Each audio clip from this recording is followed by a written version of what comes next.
Hi guys, I'm Daddy Freeze, convener of the Free the Sheeple movement and leader of the Free Nation in Christ.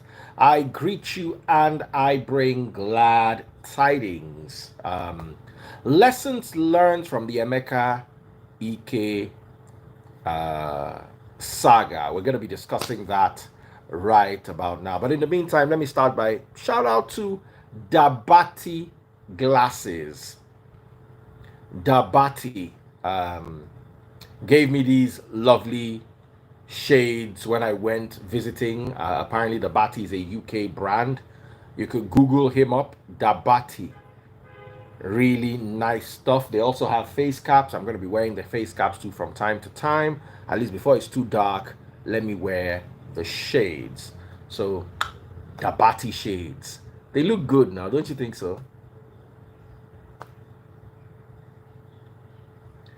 If you're watching on TikTok, double click the screen, pop my money guns. First, before we go into today's topic, I'm not going to waste any time, but I have to tell you guys something. I lost quite a bit of revenue in 2023 due to time wastage. 2024, I'm going to be even harsher with my time. Please don't call me. You are hungry. We have a whole church that we are struggling to feed. We've not taken care of them. You have issues, send a message. I put out my number not for people to call. I don't talk on the phone. Before, I used to charge $100 for 30 minutes. Now I'm going to charge flat rate $200 an hour, and you pay for the whole hour. Please, going forward, business discussions used to be 250K. That means you call me, you want to sound me out, you want to ask me blah blah blah, whatever it is you want to ask, is now 350K for 1 hour. Please don't be angry, bear with me. I realized I was doing a lot of free consulting and I wasn't charging for it. The people say, I want to come and do live, I will pay. Then they'll ask you 20 questions and then you answer. Then they will involve you in a 1 hour, 30-minute session. And then they'll never come back. 3 years later, you're still waiting for them to come back. That one is not happening again. You want to have any conversation, unless you are a friend. Someone like maybe Chichi Obama or Ebiere or Ada or Gambia or Remy or what's her name, Samaria, or any of my people from my life. Yeah, you people have access to me all the time. But you want to talk about your business, please don't call me unless you are ready to pay my 1 hour going rate. And you will call, I will get your payment 48 hours before I have a conversation with you. I'm going to put all of it into a document. Enough is enough in this 2023. As in, my revenue was leaking. And guess what? I talk to people the whole day. I now want to come live and earn money. I'm now exhausted. Or somebody pays to use me on my life. I'm now sleeping off, using muscle to hold my eye awake. Somebody say, where is Bongoli? Bongoli don't vex with me since that time. He say no vex. He vex, so make una help me beg Bongoli. That time with Polo. Bongoli vex. Now you want to buy watches. I will charge you. Daddy Freeze, I want to buy a watch. Which watch do I charge? Wristwatch consultation, I'll just do it $100. Wristwatch consultation, whether you buy the watch or not, you want to have that conversation, $100. Make you no vex. I don't charge in dollars, but there's a little portion that I charge in dollars, and that is for personal conversations only. And Rolex consultation, that's the only part of everything else is Naira.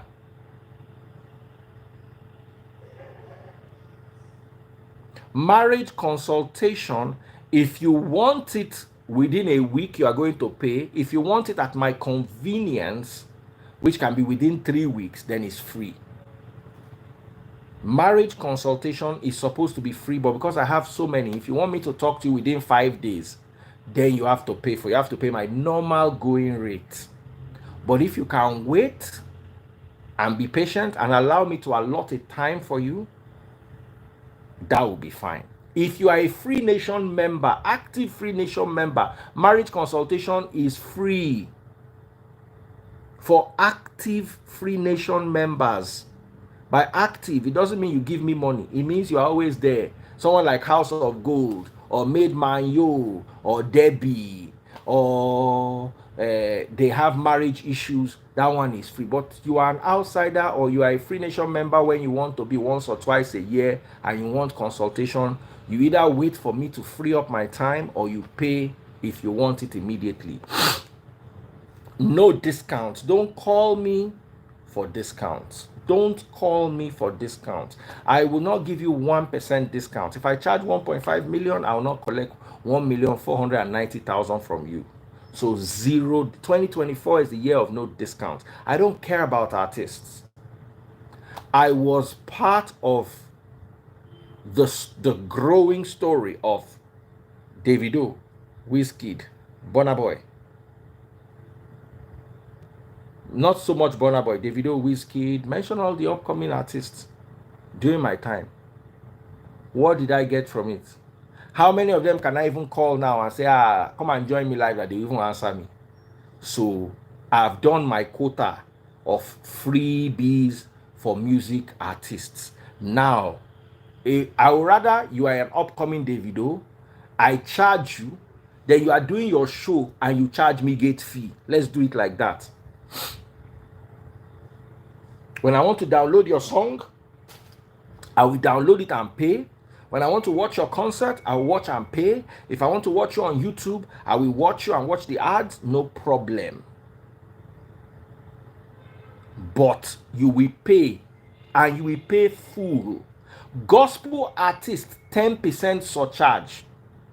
Meaning if I charge everybody else 1.5 million, gospel artists, you're going to pay 1.650. Why? Because I think gospel music is a big scam. So you're going to pay me inconvenience fees. Oh, gospel music, please, I charge more. I don't even want gospel musicians on my platform. Carry and be going. 2024 is going to be a year of strong faith. Please, no vex, and don't call me. I'm driving, a phone call is coming in. Daddy Freeze, I'm your fan.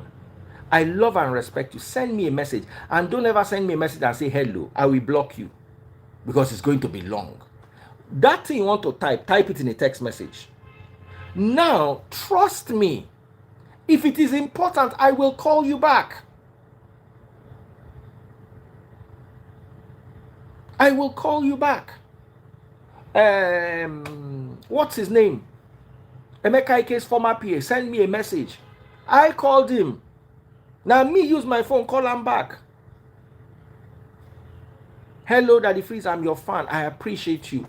I get 200 calls every day. Daddy Freeze, I'm your fan. Daddy Freeze, by the time I'm done saying thank you very much, God bless you, thank you very much, thank you, my jaw don't they pain me. I never do any work. And my work now jaw. I have to be able to talk. And there is no weight where you feel lift with mouth. We go make your jaw strong so you go fit talk for 20 hours in a day.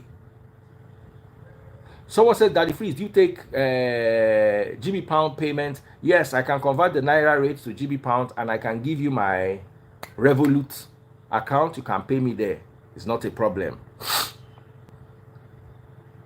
New year, new me. Let me warn you down. I'm sorry. I had to take 10 minutes of my time to explain this to you. Of course, I have friends who I chat with regularly. I have business affiliates, people who have patronized me in the past. You are all free.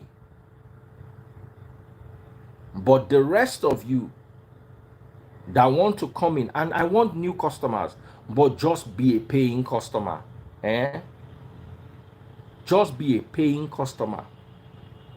There are people who watch your live And one money gun they cannot buy. Meanwhile, they're the first to complain about one thing or the other. No problem. I love you all.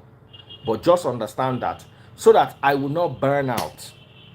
Today, for instance, I was supposed to preach, come live, and discuss this Emeka Ike matter. I have a guest at 7:30. Then at midnight again, Amarachi and I have a conversation I want to have. By now, I should have done the first two, waiting for the live at 7:30. Your phone calls no gree me. Hello, hello, hello, hello, hello, hello. Someone said, why do you think gospel music is a big scam? Because they're making money off it. It's a business, just like just like church. It's a business. Remove money from gospel music and church. Let's see how many people will still be singing it. Just remove money from it and see how many people will still be doing it. Paul, who wrote most of the Bible, never collected money. As a matter of fact, he labeled it robbery when he collected offering from some people to preach to another set of people. So, why am I here? Let's get straight to the point. Lessons learned from Emeka. Please, sorry. Guys, understand, I don't have another business. You know, some people, they talk. Like, for instance, you get into it, you want to hire an Uber. Can you come and pick me? This is my address. This is where I want to go. You talk, and then he drives. While he's driving, his mouth is resting. Right? My own job, you talk. And there's no time for my mouth to rest, because for me to walk the walk, I still have to talk. So please, every second you require me talking and you require me thinking, you're going to pay for it. I would preach the gospel for free. I never charge for the gospel. I will preach it for free, as I've always done.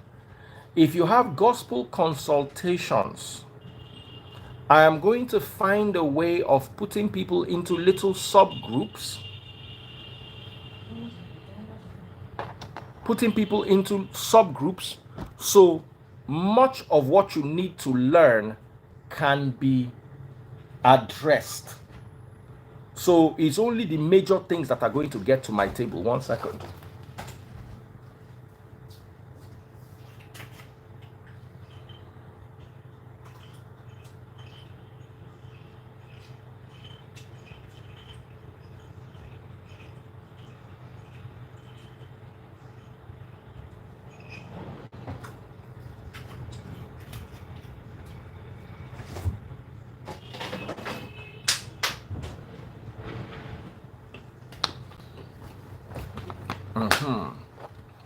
Once we start the New Year session, I take notes of that. No, it's even cashew this time. Once we start the New Year, I'm going to have 2 preaching sessions a week, apart from the Sunday service.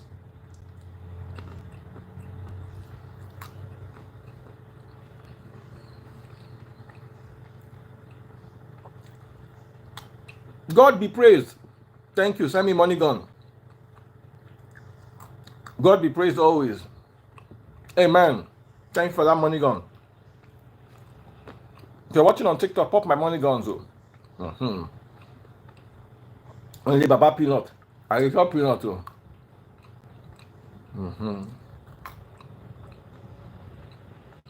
It used to be 3. I'm reducing it, and I'll tell you why. God bless you, official Jemanze. Good evening, Vidoma. Here's why. The gospel cannot sustain me. DJ Smooth Paradox, thank you for the money gun. The gospel cannot sustain me. Sorry, guys. Now talk, I don't need talk since morning. Make I not go get ulcer. Make I just choose something. I've not started the conversation yet.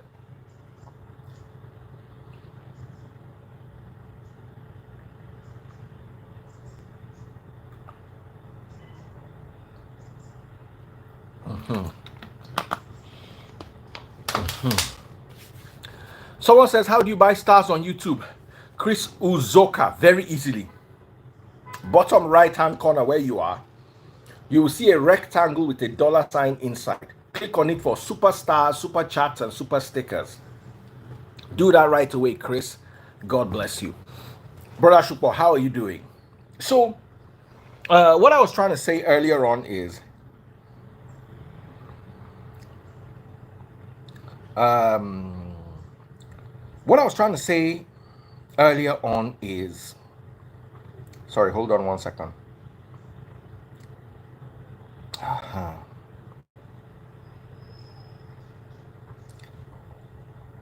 The gospel, I cannot do 3 times. Initially, I started with 4, but the problem is I also have to feed my family, and I want to be able to preach the gospel for free. All your pastors, they eat from the gospel. I'm not saying it is bad, but the problem is once you start eating from the gospel, you will not know where to draw the line. You will not know where to draw the line. And over the years, I've noticed that I will preach a fantastic message. Then somebody say, Daddy Freeze, this your message is so powerful. Let me send you some. And they will send me 15,000 naira. I appreciate it. But 15,000 naira cannot pay my bills. And God said, you have to walk. I can preach every day of the week. But the problem with that is, how do I feed my family? How do I pay bills? What you guys pay for is gossip. Somebody sent $200 last night. We're having this our normal conversation. Somebody sent $200, one person. Another person sent $50. Wow, like that. So people want the conversations. And if through the conversations I can get, if I rob you through the conversation so I can preach to you for free, I guess I'll be acting like Paul. I will charge you. I will tell you, if I'm having my normal conversations like today, you go buy Star, you go buy Money Gun, you go do all those things, and you go tire. Just so that the day I want to come and preach the gospel, my heart no go look, say, hey, wait till I go chop, wait till I go chop, wait till I go chop. All that is sorted. And I want the gospel to be impactful. I want to be able to preach messages, because sometimes I realize that some of our messages are a bit too difficult for the Nigerian man who is used to living in a superstitious bubble to understand and appreciate. Nigerian man wants to hear prophecy. He wants to hear that his own will be better. He wants to hear that he will not buy untimely buy. He wants to hear that next year he will make money. And anybody who cannot tap into those things will struggle with the audience. Let's forget making money. Will struggle to connect. Then your normal pastors, I was listening to Selman, by the way, that was a good message, but it's a very, how do I put it, ordinary message.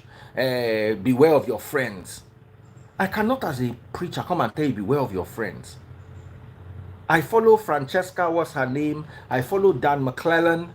When they come and they preach, they break down Bible, they break down scriptures. I don't agree with everything they say, but when I go there, I learn something, or I have another view at something. You know, I was having the conversation with Taste Buds today. We're talking about biblically accurate angels.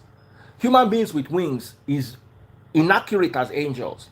But then also the description of Ezekiel of cherubim, I now realize through some scholars that the cherubim were never referred to as angels in scripture.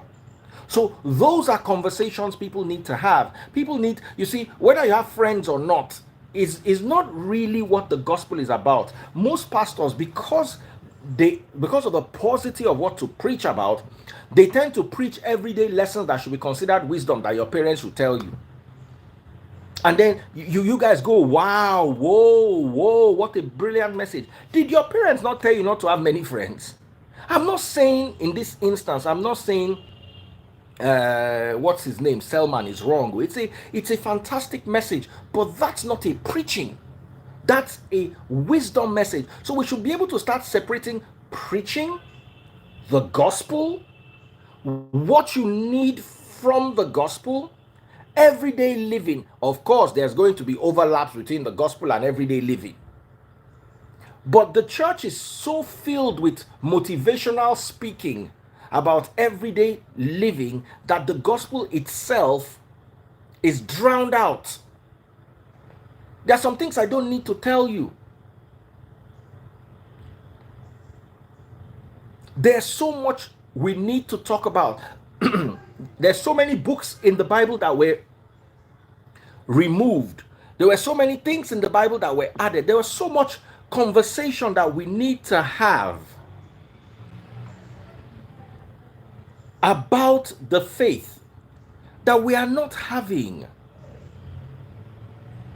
I don't know if I'm making sense to you guys. There's so many conversations that we need to have that we're not having. So, Chichi Obama, I'm going to pick your brain when I'm done today, maybe around 8:30.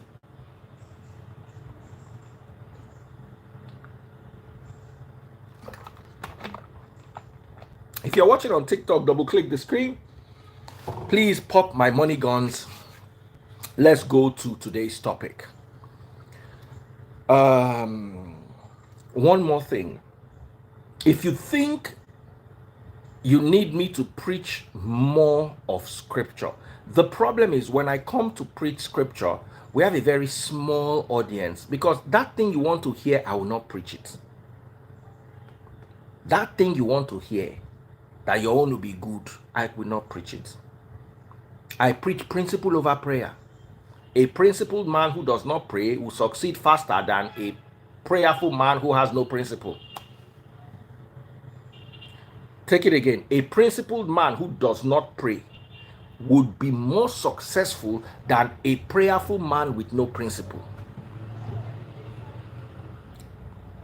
So I teach you principle over prayer. You're looking for that magic prayer. Oh, if I pray to be okay. You put yourselves in situations, inherited situations, inherited because your parents have poverty, and you see one thing that one of the biggest problems with poverty is poverty mentality. As you inherit your parents' poverty, you inherit their mentality.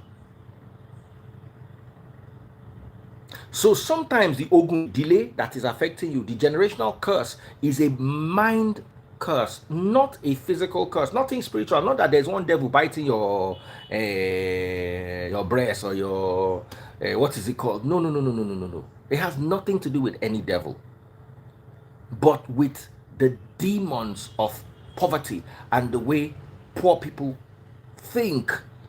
And one of the things that I'm going to say this in past, because I was having this conversation with taste buds. Me, every month, worst case scenario, every other month, I just pack my children. Everybody get inside the car. We just go to a 5-star hotel in town, maybe a hotel, maybe Movenpick. I particularly like Movenpick because of their Friday seafood. What's that thing called? Serve yourself buffet. You understand? I love Movenpick. I just go there and I just chill. And there was a time I stayed in their most expensive suite in Movenpick, and the room was 550K a day. So let's say I got a 10% discount. So let's say I was paying an average of 500K a day for the suite. And I was there for 6 days. So my room alone cost 3 million naira. And I was joking with Taze, what I said, imagine this 3 million naira. If I use a mount block for one house now, you get where the house go don't reach. If I use arrange block on top land, at least we go do foundation, maybe for Ikorodu or something, and 20, 30, 40 years from now, that house will be worth something. But you see, I watched my dad live that kind of life. Growing up, I never saw my dad take us to a 5-star hotel. Like maybe once when I was doing WAEC or ISI common entrance, and there was nowhere to eat, and we stopped at Premier Hotel and we ate their chicken. I remember that. We ate half a chicken, me and my friend Yemi Olateru. I can never forget that. But my dad would never carry us inside car and say, let's go to hotel or let's go to cinema or let's go. And I realized that I missed a lot of my youth. Oh yes, my father has assets to show for it in the future. But would I want those assets in the future, or would I want a comfortable, happy life now? I want a bit of the balance. Maybe less assets in the future, but with a more fulfilled life. And guess what? You would be amazed that the kind of job I have, I make money from spending money. I could be building an estate in the village and nobody will know. But when I show up with my sports car and I park in front of the hotel and I sit down and have a conversation, uh, yeah, I was say 3 million a week. It was 3 million for 6 days, not even up to 1 week. It's there. Go there and ask them. They are 8th floor penthouse, not penthouse, suites. The suites on the 8th floor in Movenpick. Go and ask how much. Like 500 and something, 550 or so. And I stayed there 6 weeks. The videos on my Instagram. Go and check it. You can check from the day I got there to the day I left. 6 days. So,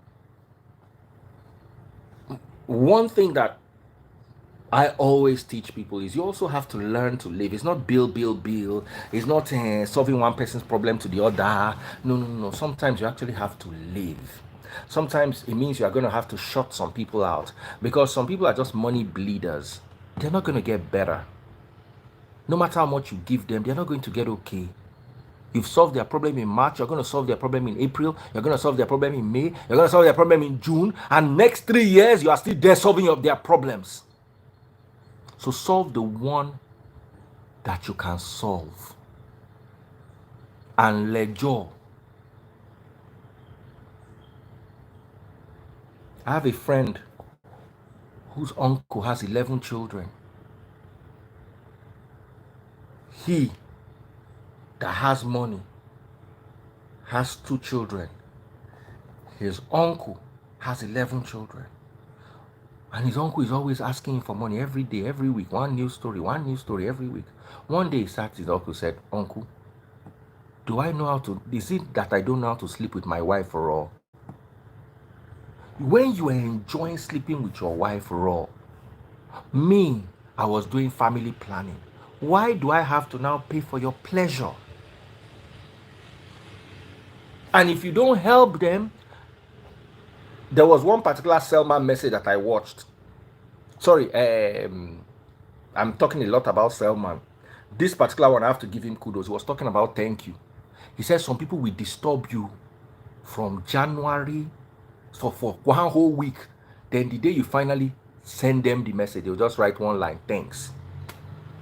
To all of you who give Daddy Freeze gifts, there are a lot of people who give me gifts. Sometimes I'm not appreciative enough. Please forgive me. I learned that one. They always throw Selman when he goes off point, but that particular one, he affected even me. I listened. I say, this thing are true.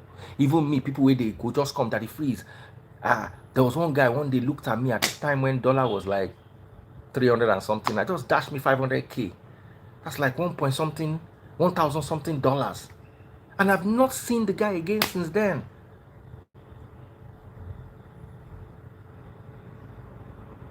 You understand? So yes, even I have to be appreciative, because sometimes people just go, thank you. After that, we move.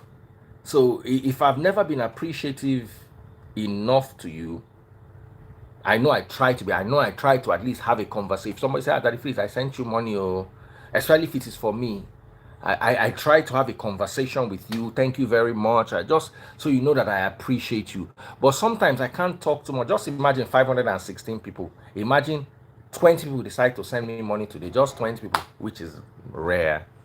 Imagine me having to thank them. Unless you want to copy and paste. "Thank you so much. I appreciate you." Copy, paste 20 times. It's still going to be a lot. So please, guys, forgive me if I've also made that. And remember, I say this all the time, live. One thing I make sure I do is I live. Someone says, "Daddy Freeze, you don't go anywhere, so why do you have 2 luxury cars?" My Mercedes is more subtle. I can sneak out with it. My sports car, if I drive it on the road like this, is war. You'll be seeing people recording you as they are driving, as in you just be embarrassed. So I don't have the mind to drive it more than once in 2 weeks. It requires, I have to psych myself. Oh yeah, yes, yes, yes. Today we'll do it. Today we'll do it. You understand? But why did I buy them? So that I can go out.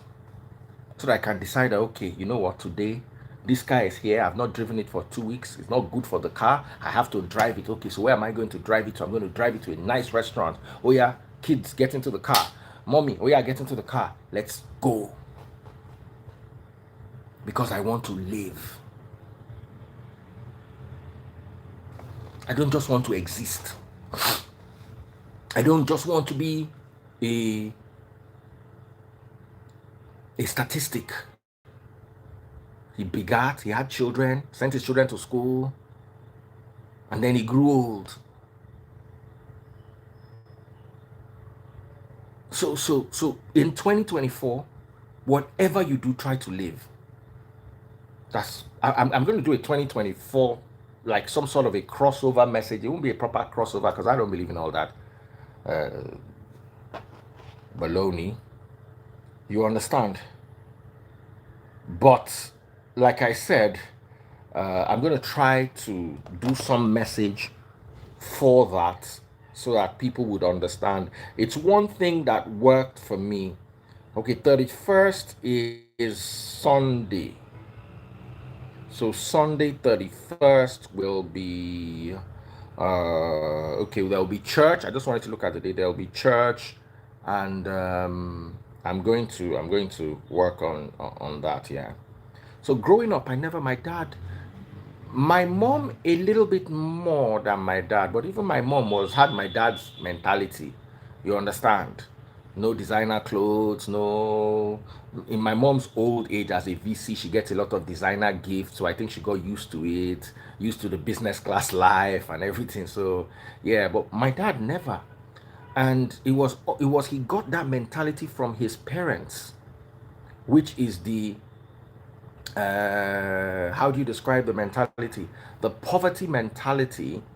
You inherit the poverty mentality with the poverty. Then sometimes you're able to overcome the poverty, but the mentality stays with you.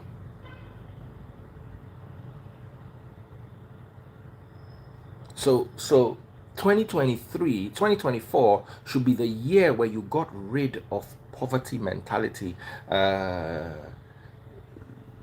Do you know there was a time not too long ago when I couldn't spend 100K on a meal?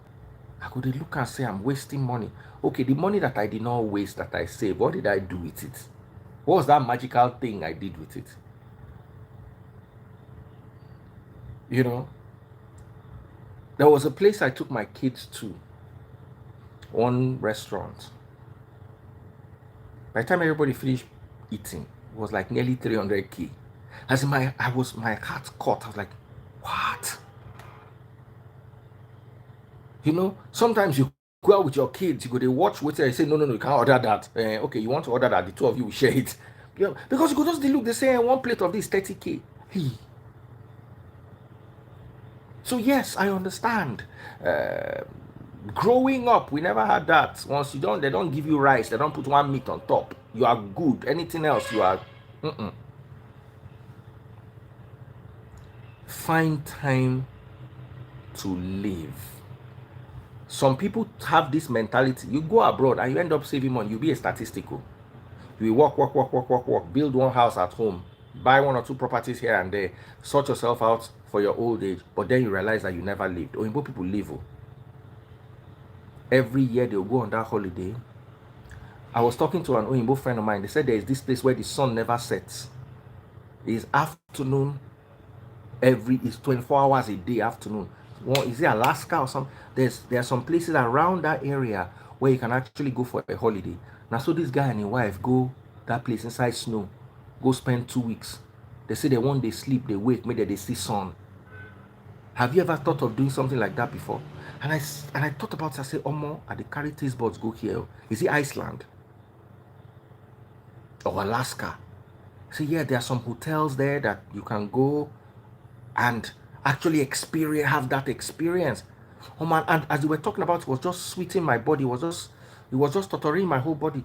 I've not told taste buds yet. So I was like, oh, man, this is not the kind of thing where I for like do. Hey, hey, hey, hey, hey, hey. And in all honesty, these are the kind of things that you should be doing. Go and see these places. See, go out to a good restaurant. If you can do it once a week, do it. If you can do it once in 2 weeks, do it. Don't let a month go by that you and your family or you and your husband don't do a date night. Sometimes it's just pizza. Oh, pizza is bad for you, it's bad for your health.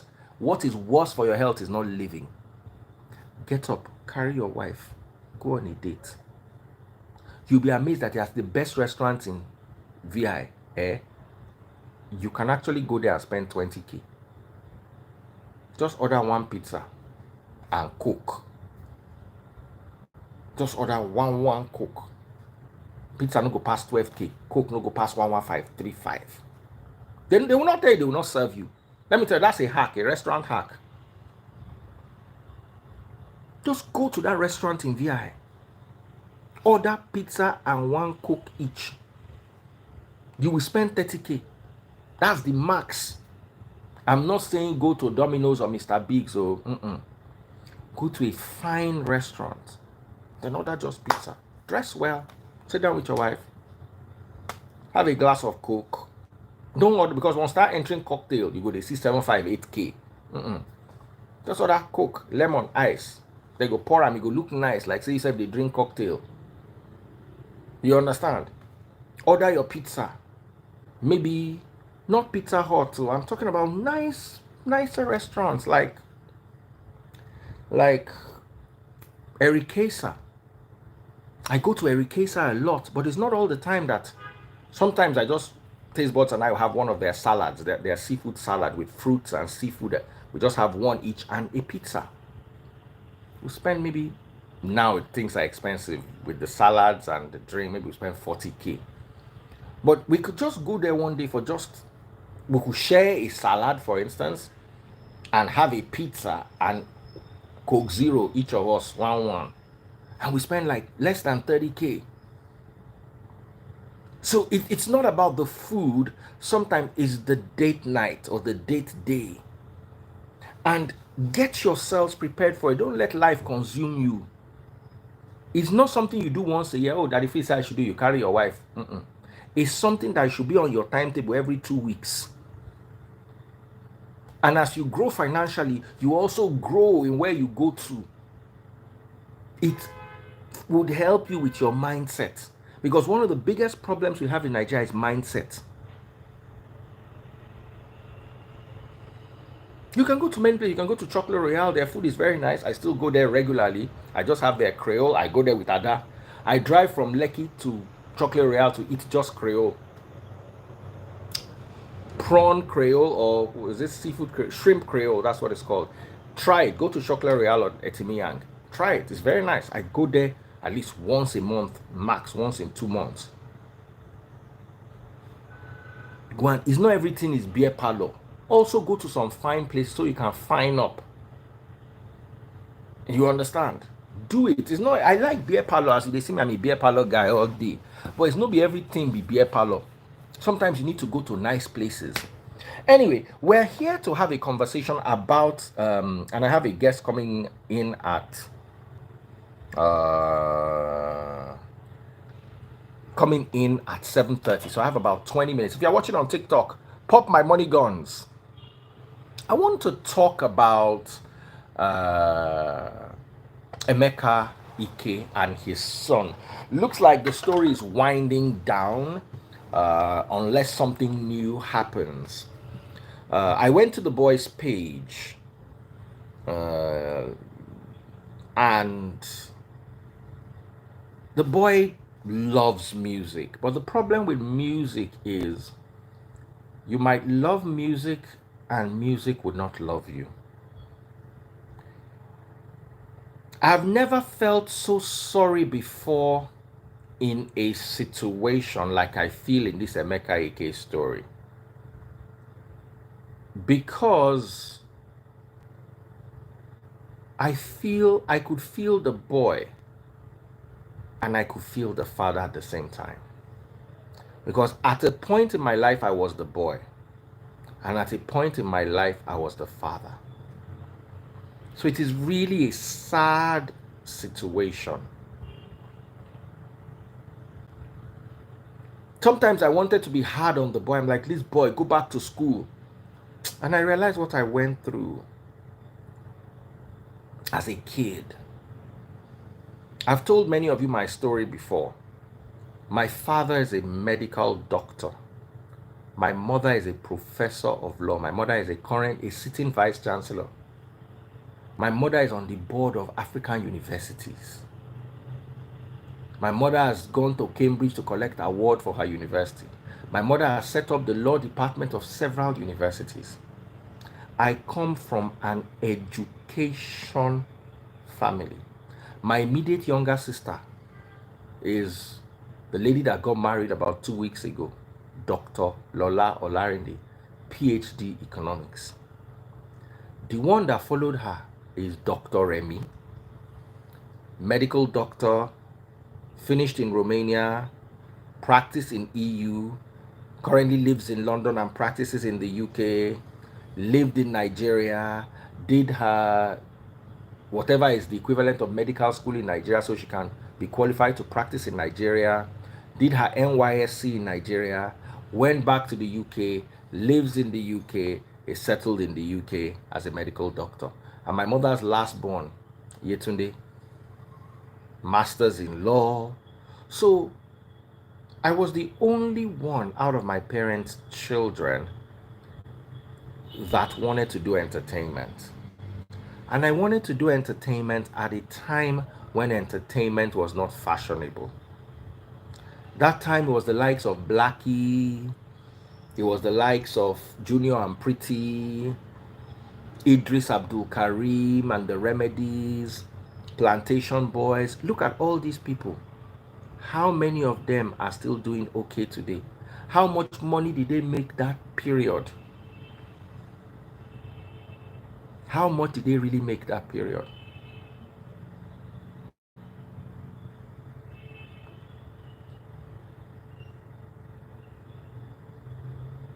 Think about it.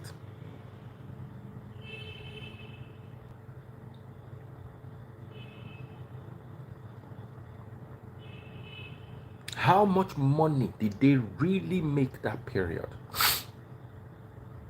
Now is you see Wizkid pull up in a Rolls Royce.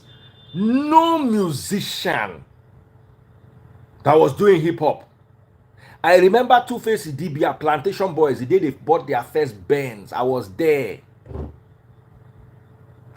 They just went to pick the Benz that day, regular Benz.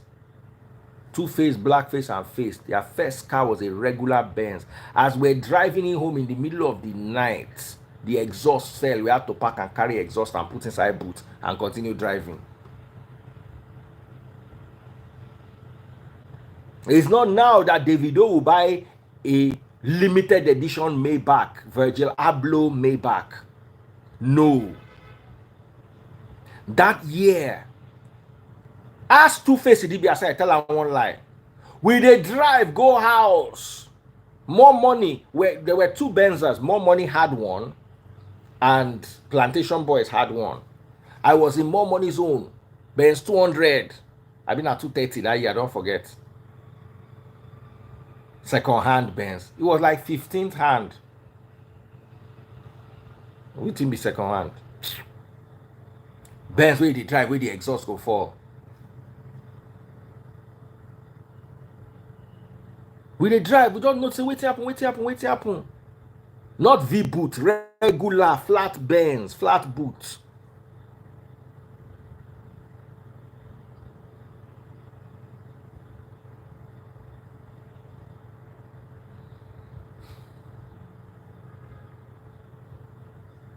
Baba.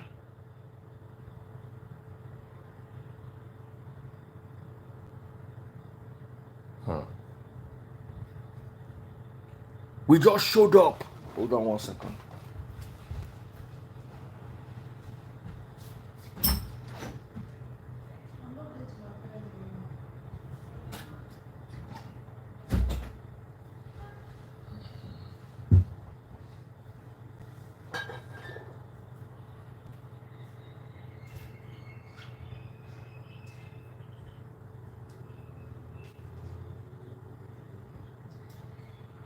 Sorry, they come, people. I just pack small of this thing, make I dey chew. No vex.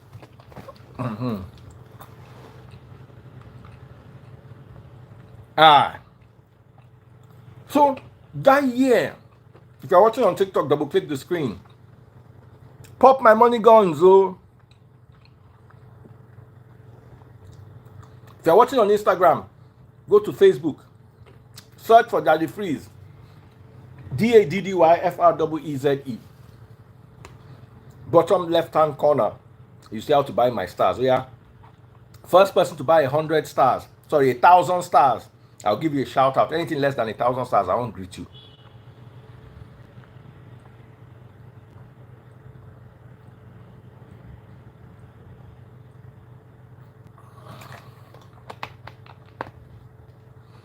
Someone said monetize your IG. I can't monetize it. Oh. I have a problem. It's Nigeria issue. They are not allowing us to monetize. But if you're watching on TikTok, follow my number one gifter. Follow my number one gifter. Pop my money gun. Let me see who's going to pop those money guns. So back to what I was saying here. My dad looked at me and believed I was a failure. And he said it to me. So if I say I can feel Michael's pain, I can actually feel it because I was there. Michael is lucky. His own is there now when he can show his father Davido and can show his father Don Jazzy. They say Don Jazzy wants to pack out of his house because he does not like the toilet again. He wants to build another house just because he don't like those days. Which entertainment, except Fuji musician. Who built house that year? Say na Junior and Pretty, I been na Idris Remedy. Idris Remedy, they stay in Ikeja. I'm not even sure say they rent that year. Tony Tetula, they stay with his mama.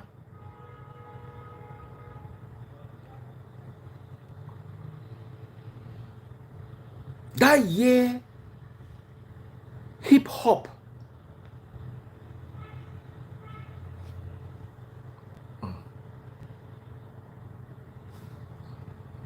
That year,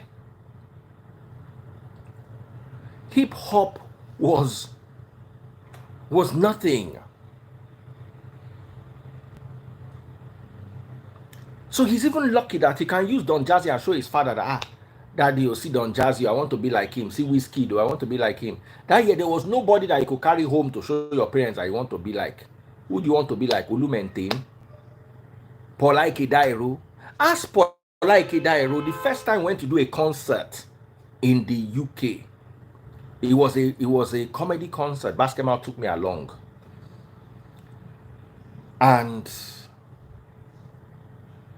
they pack all of us inside bus. Downfall like bus. Now they take the carry us up and down bus. As in bus. Highest commuter. Me. Paula Dairo. Baba D. Teju Babyface. Omo Baba Basket Mouth. Gandoki. All of us dey inside one bus. We dey go Manchester, go perform. Style Plus came at a point where they started making money, but they did not make any money. Which money did they make that year?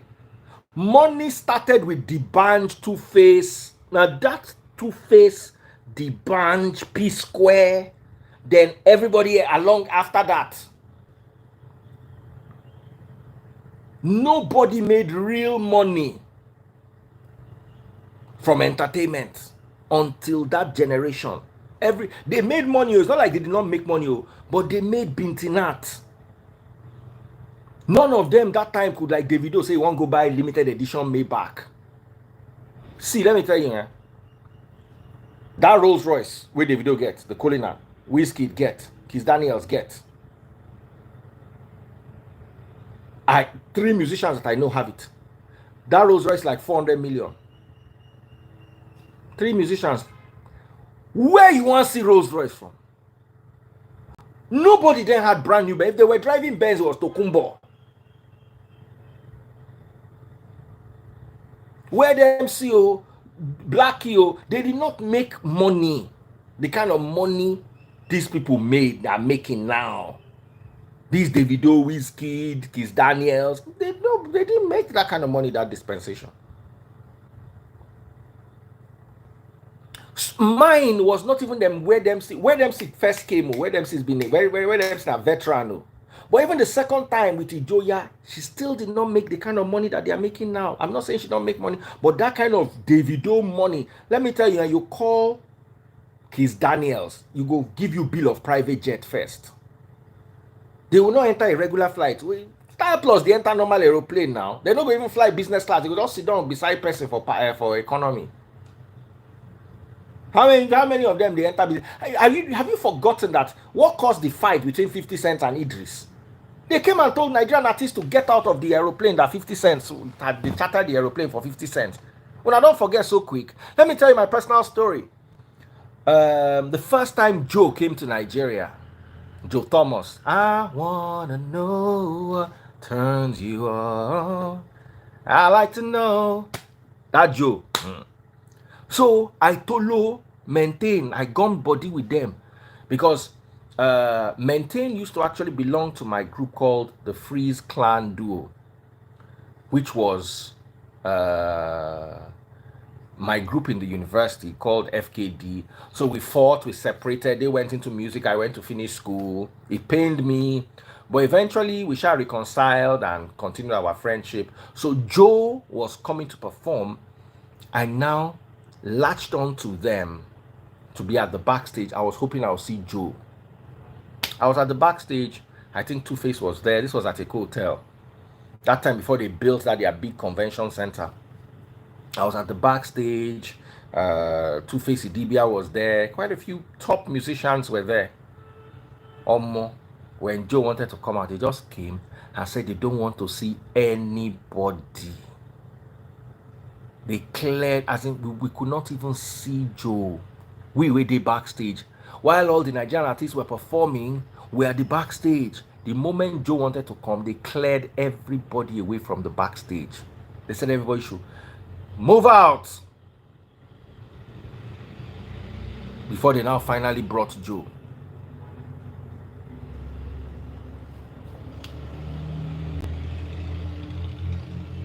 Meanwhile, today, Rema is doing song with Selena Gomez, which is probably the biggest artist in the world. She has the highest following in the world. So I chose music at that time in the industry when the industry had no definition. And I had to go home and convince my parents that, you know what, this is what I want to do. And my dad thought I was the biggest fool that ever roamed the earth. He could not understand how a child who funds were available for you to go to school and you want to be singing. So I understand Michael's pain. Yes, Emeka Ike would have wanted his son to further his education, especially after spending so much money on the Turkish International School, which is one of the most expensive schools in the country. He would have wanted his son to further his education. But me putting myself in the boy's shoes, I realized that that boy is an artist like Emeka. He got it from Emeka. Parents don't like to accept this, but your child's talent is either through nature, through your genes, or through nurture. Growing up, he saw you on the TV and wanted to be on the TV.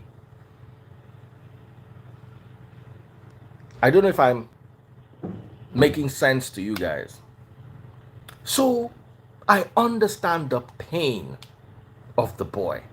Because imagine my parents had not allowed me to do music. And it's not like they allowed me. I literally had to bully them. I bullied my way through it. I say, lie, I no go agree. This is not waiting I go do. If you no agree me, everybody go buy.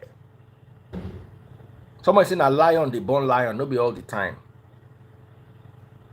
See Peter Doche and you. Now play the play. Ooh. Uh-huh.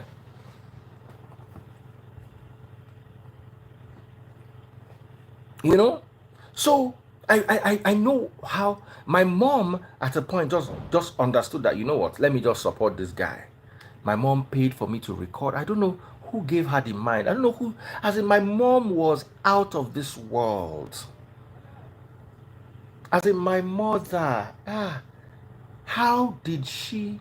The only person that I see that has my mother's spirit is maybe Dotun Cool FM, Dotun Kayade's father. Dotun's father. I still had this conversation with Dotun the other day.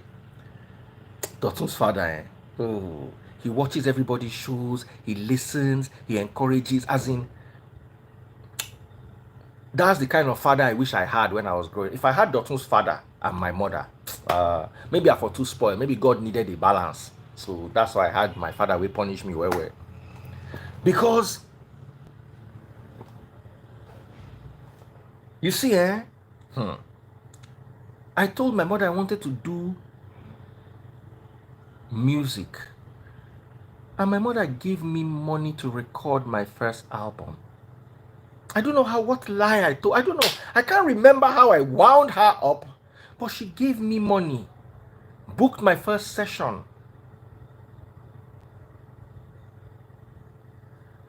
You know, the only place where I fault the boy is he should not have dropped out of school. My mother, and let me tell you, I have to say this, the fact that I did not drop out of school was not me, it was my mom. Do you know that my mom used to go to my class? She knows I no go the class. So my mama would call me, say, how was class? I said, oh, class was very fine. Mother said, I was there at your class after the class finished. And you were not there. So I collected your note and I photocopied it for you. I take, go and read.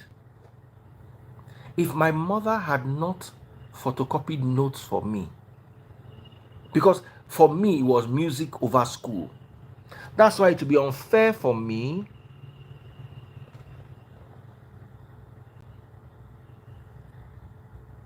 That's why it would be unfair for me to put the blame on Michael. This one, I beg Emeka. And be like, say, I go still come back. We go still do this show. This one, I beg Emeka on Michael's behalf. Emeka, that boy offend you, I know. As a father, especially a Nigerian father, please forgive him and help him.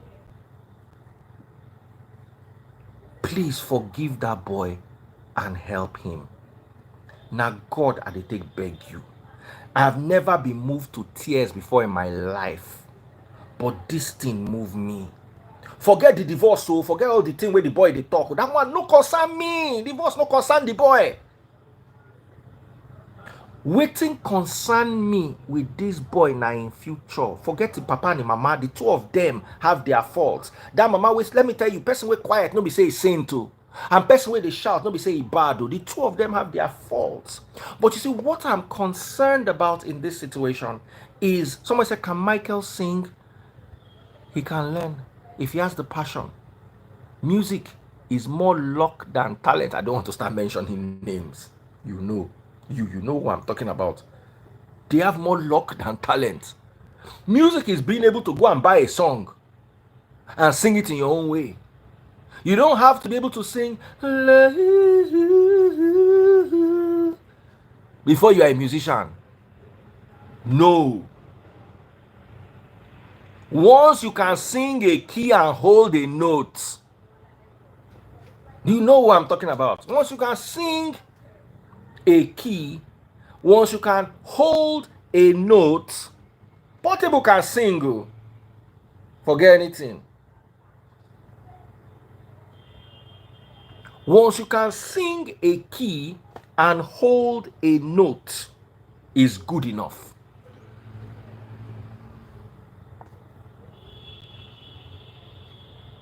That's all you need. The luck of it. Let me tell you how I found out. Who knows the music artist Genuine? Genuine came to Nigeria. So Genuine sang, you know. Then when he finished singing, after the whole concert, he now allowed his boys to start introducing themselves.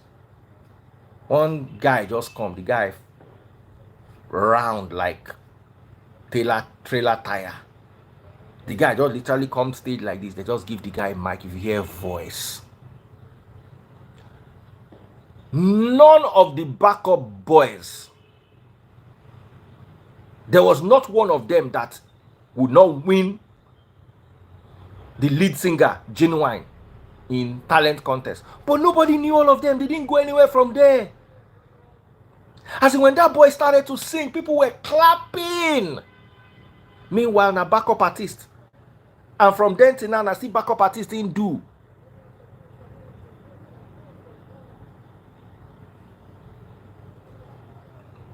Holaremi said, I just got my Benz or GLE 2024.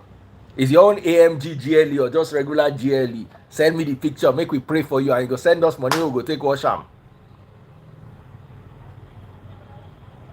Prince Nayo say you don't chop. The food where I chop today, if they sell them, divide the money, your family go chop for 1 month. Really.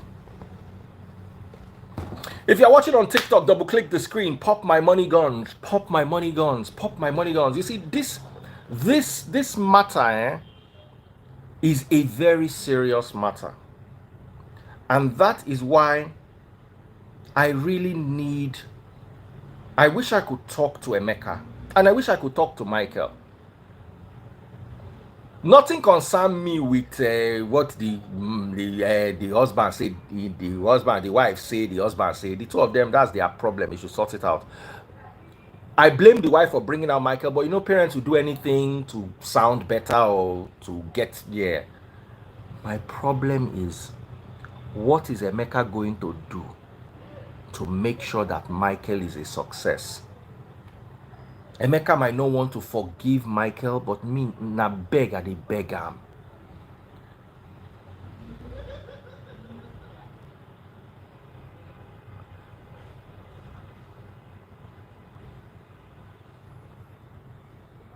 Na beg I dey beg Emeka.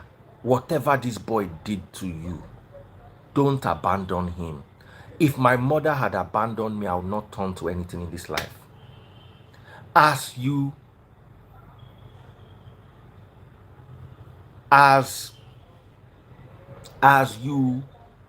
they proceed in life, mark my words.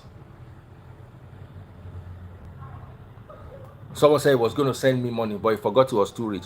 Baba, come out with your money. Who tell you say I need your money? I go come my life, ask me say I don't chop. That's very dumb of you. Oh, stupid gone. So if I tell you say I never chop, you will come send me money. Please, make you and your money perish. I yell need that.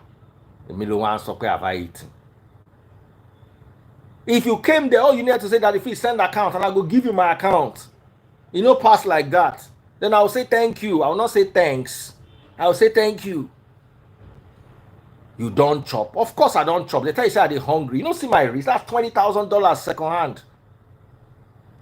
Something that appreciates 20-something K self. Do I look hungry to you? Please.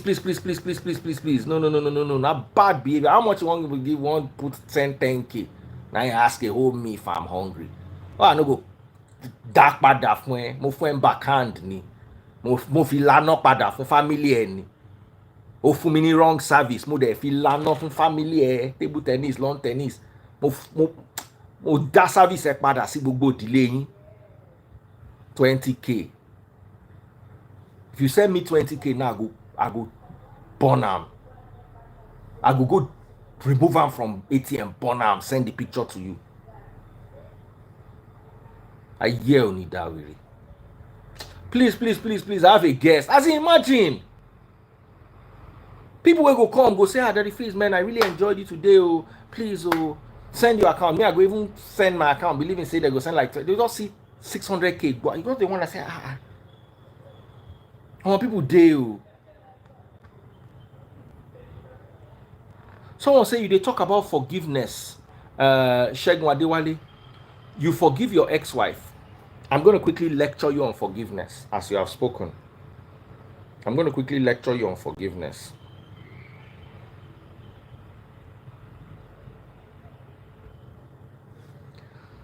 And I'll use the Bible, then I'll bring my guest. Luke 17. Go with me to Luke chapter 17, verse 4. Somebody asked, have I forgiven my ex-wife? Even if that person wrongs you 7 times a day, and each time turns again and asks for forgiveness, you must forgive. Has my ex ever asked me for forgiveness that I denied her? Has she even repented of what she's done? Me and if she calls me and says, forgive me, oh, here's the number you can call the children on, I don't get any problem. But the Bible does not burden me with forgiving people who are not remorseful for what they've done. The Bible does not mandate me to forgive people. Oh, yes, Christ said there's a condition for forgiveness. Go and read Luke chapter 17 from verse 3, especially verse 4. Someone said, don't let your ex start. Me, I want her to start talking. That talk where she want talk. Me, I want as in, Baba, now they look for. I they pray, say me she can't talk. Now they find though. You know, no, me start talking. Baba, document pictures. I they wait for him. Monday ni say, go sorrow. Me she talk. Wait till she want talk. Wait till me the thing where she want talk.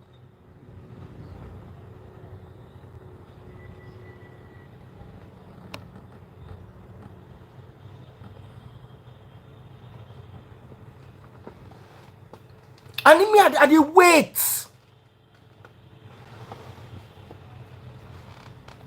So anyway, like I said, I have a guest. I don't rapture that mumu where they talk nonsense. I don't rapture him. He no even talk say one bring $2,000. He say one bring 20K. I don't rapture him. May go give him to him mama.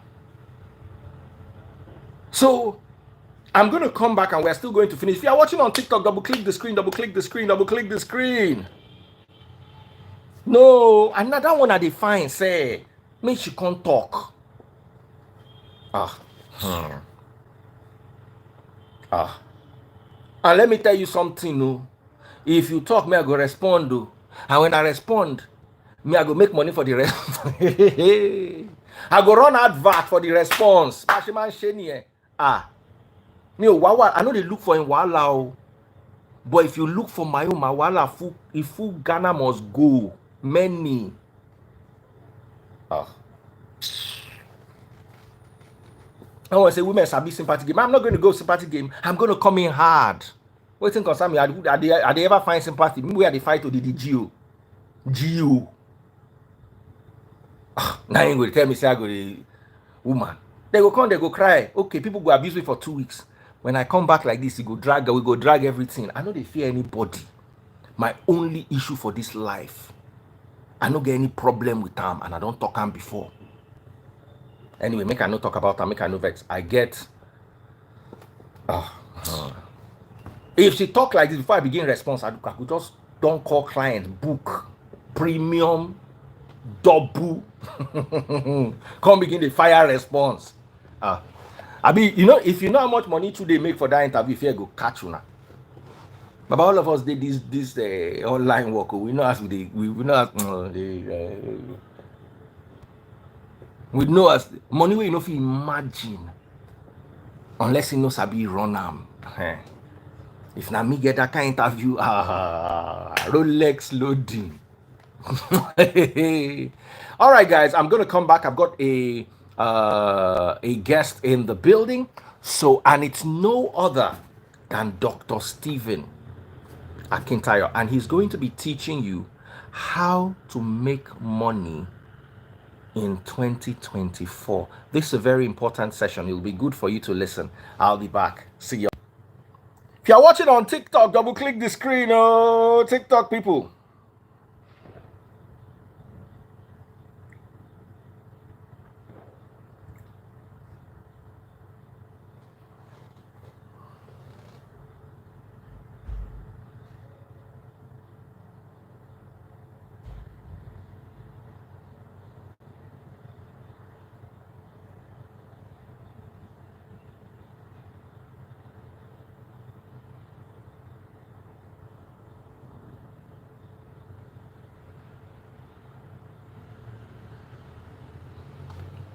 Darling, I want to paste too.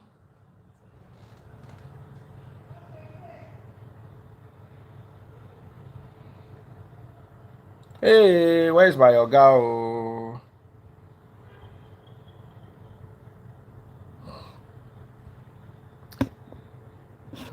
Today is today on TikTok. Okay. Yes. I'm live. I'm live. Our topic.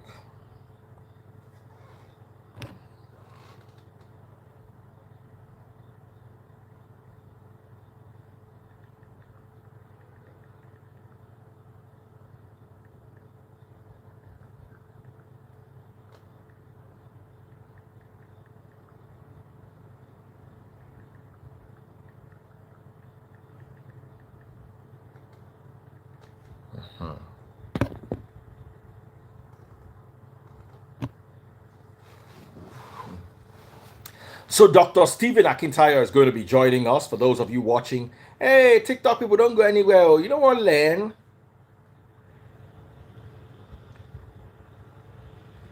Double click the screen if you're watching on TikTok.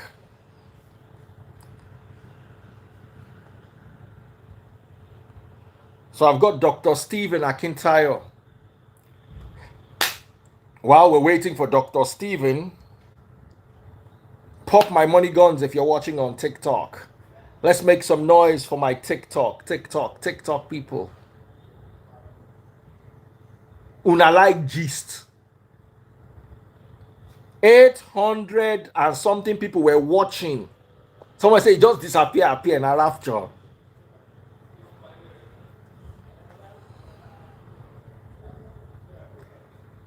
Instead of making una learn, Dr. B Duchess, how are you doing?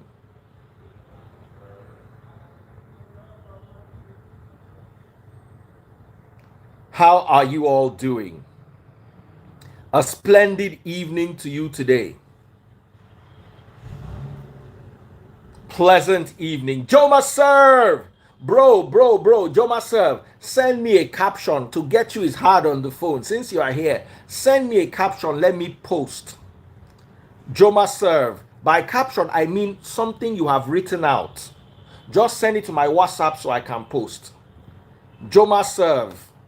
Big shout out to Joma serve. He's going to come this month, January, and he's going to teach you guys how to make money from cybersecurity. But that's loading up. Joma serve. Big shout out to him. Someone said, this man, you know the rest. I won't rest. I've got bills to pay. Rolexes don't buy themselves. You ever see Rolex we buy itself? Can't show up for your house. Nah, fam. Nah, fam.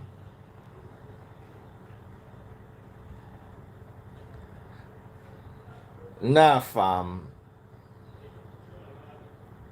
So, I'm sorry. The Michael and the father conversation was very, very deep, and we are going to continue it later tonight at midnight. Amarachi is going to join us. Dr. Stephen Akintayo is here. Woo, woo, woo, woo. Make some noise for Dr. Stephen Akintayo. Let's make some noise for Dr. Stephen Akintayo. I always get a pen and a paper. Always, there's no time Dr. Stephen comes to my life that I don't get a point or the other. Compliment of the season. Dr. Stephen, how are you doing? Today? Compliment of the season. Happy New Year, loading. You're looking fresh. You're not looking like Nigeria is doing anything to you. See how you look like puff puff. We're fresh. Thank you. I'm in the US actually. No wonder. If you're with us in this Nigeria, there will be small dust here. Sun will have burnt you here. See us in Nigeria. The sun is hard. As you are leaving your AC house, walking to your AC car, that 2 minutes of sun, it go rewrite your destiny. How are you doing, Dr. Stephen? And welcome to my live. I'm good. I'm good. Thank you for having me. It's good to be here. Merry Christmas to everyone joining us all over the world. Happy New Year in advance. It's good to be So, here. Dr. Stephen, it's been a while since I had you, and I'm always writing down questions for you because I know that when you come, hey, a lot of people will get sense go learn. The ones we no get sense, guy man go use them chop. Very Since our true. last conversation, a lot has Yes. happened. You've been flying from country to country. Summarize And for you us. too, I saw that you tour about four of our properties as well. You went to Abuja. Dr. So you Stephen, two have been busy. that last one I went to in that Yeah. hilly area. Yeah. I no get money That's new. that's after Obi Kubana's house. I don't know whether you saw Obi Kubana. Did they show you his house? No, The one in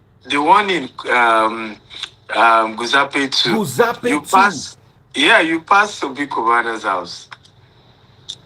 And they not tell me Yeah. make I go knock in door, disturb and small. Yeah, you passed his house. Oh wow. Yeah. And it's on the hills. Yeah, Is really that property still beautiful. available or it's sold out already? It is. It's available. For those, of course, I'm not sure the promo price they gave is still available, but it is available. I mean, I'm sure you have seen what we talked about, specializing in land banking, and going to let the city come and meet you. You already see how Guzape one is already fully developed, and then we have already taken position for Guzape too, and people can take advantage. But yeah, for me, it's been a busy one. I had some speaker engagement in Switzerland, and then I did UK as well. Then now I'm in the US for the holidays with family. We have it's a working holiday for me because we're hosting a couple of people on the 6th of January. We call it the Diaspora Real Estate Wealth Conference in Houston. And I hope a lot of people can attend the event. It's going to be great. You can send me a DM. It's hybrid, physically and virtually. We have a lot of great guys in the real estate space.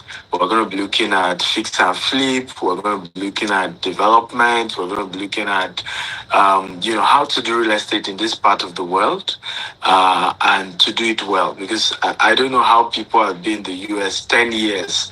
You are not yet making money from real estate, except that, I have a mortgage. The mortgage you live in is not an asset, it's a liability because every month you have to pay for where you live. It is the mortgage that you rent out that is an asset.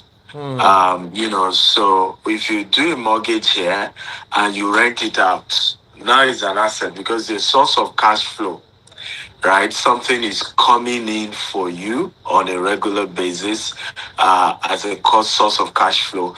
But a lot of our people don't know. So they rush into mortgage. And that's why that if many people in diaspora are suffering from mental health. And I think the problem is not even the mental health, is the fact that many are not seeking help. For the first time in my life, I'm hearing that a Nigerian man killed his wife, killed his children, and shot himself. That, here in the US, that used to be what we hear about white people, not Nigerians. Not Nigerians at all. We used to say that we we don't feel die, like, well, we don't suffer too much, but it's beginning to happen to a lot of our people in this part of the world, who are really, really struggling with mental health issues. And I think the part of the reason is because when you come here, and that's why I said people should balance the argument. It's good to do business everywhere in the world, but everywhere has its own advantages and disadvantage. If you're here, the challenge is, let's say you're earning, I give you an example, $7,000 a month. It looks like it's a lot of money when you change it to naira, because that's over 8 million naira. But the reality is that your mortgage is probably 3,000 or 3,005. Your car loan right? Your insurance, your tax. By the time, in fact, tax alone is probably 2.5. Okay, so when you're done, and so this affects a lot of the health of our people, and that's why they need to understand how that market works. When a system is a capitalist system, it then means that there is no way you can be rich being an employee. You have to figure out a way to be a capitalist yourself in that part of the world. America is a capitalist system. So if you want to be rich in America, you have to understand how capitalism work, how debt work, how credit work, and how to leverage on credit to build wealth. So we're going to be discussing that and much more during the real estate, the Diaspora Real Estate Wealth Creation event in Katy. It's going to be holding at Weston. So those who are interested, if you're in the US, you want to come Saturday 6th, it's going to be great. Then on 7th, we're now doing a open house on our Katy property as well. So those are the journey so far.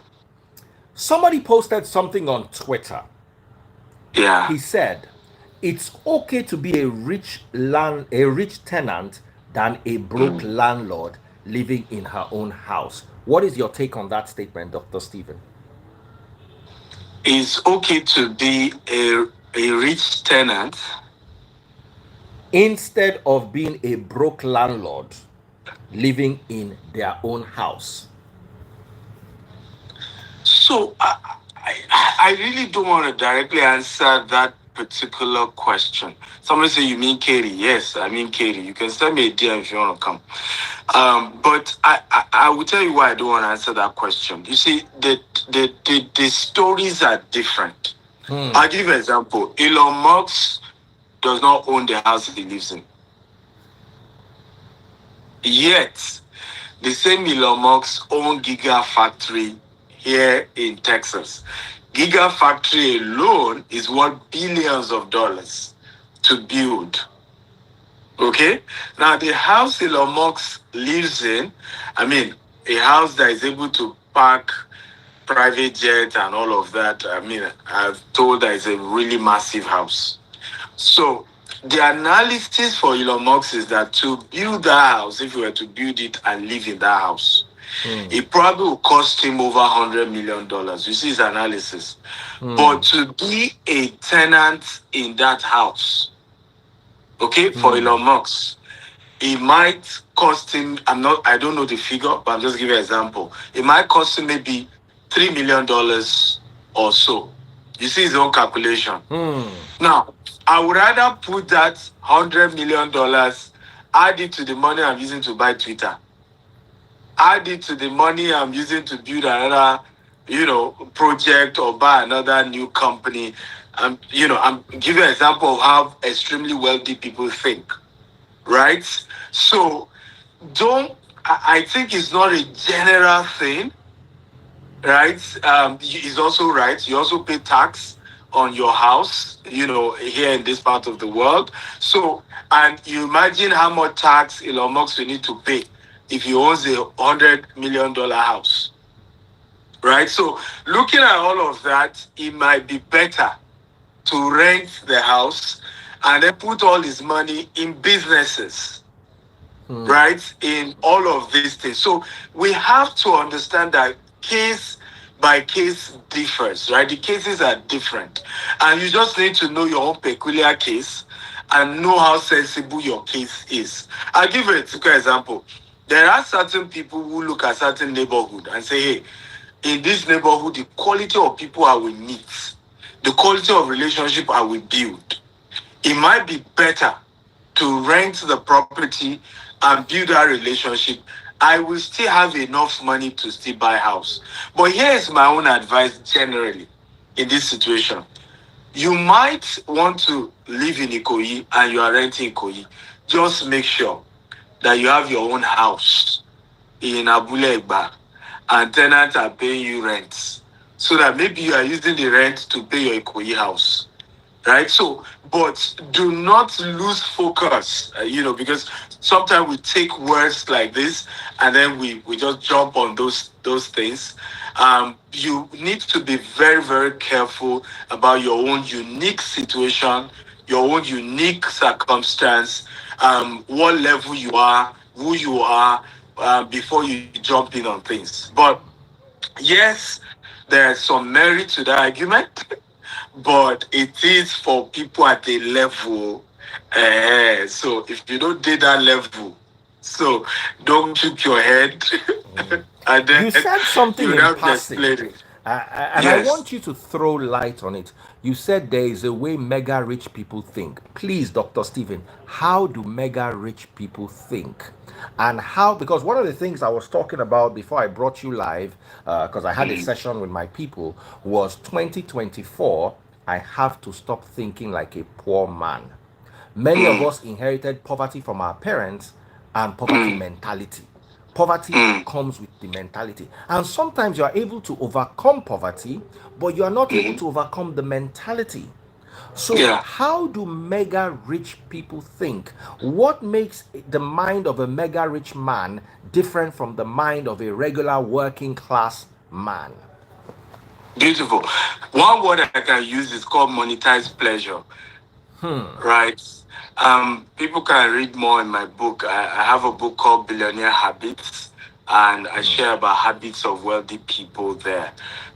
Wealthy people monetize pleasure, and that's their secret. So you kind of want to be like them.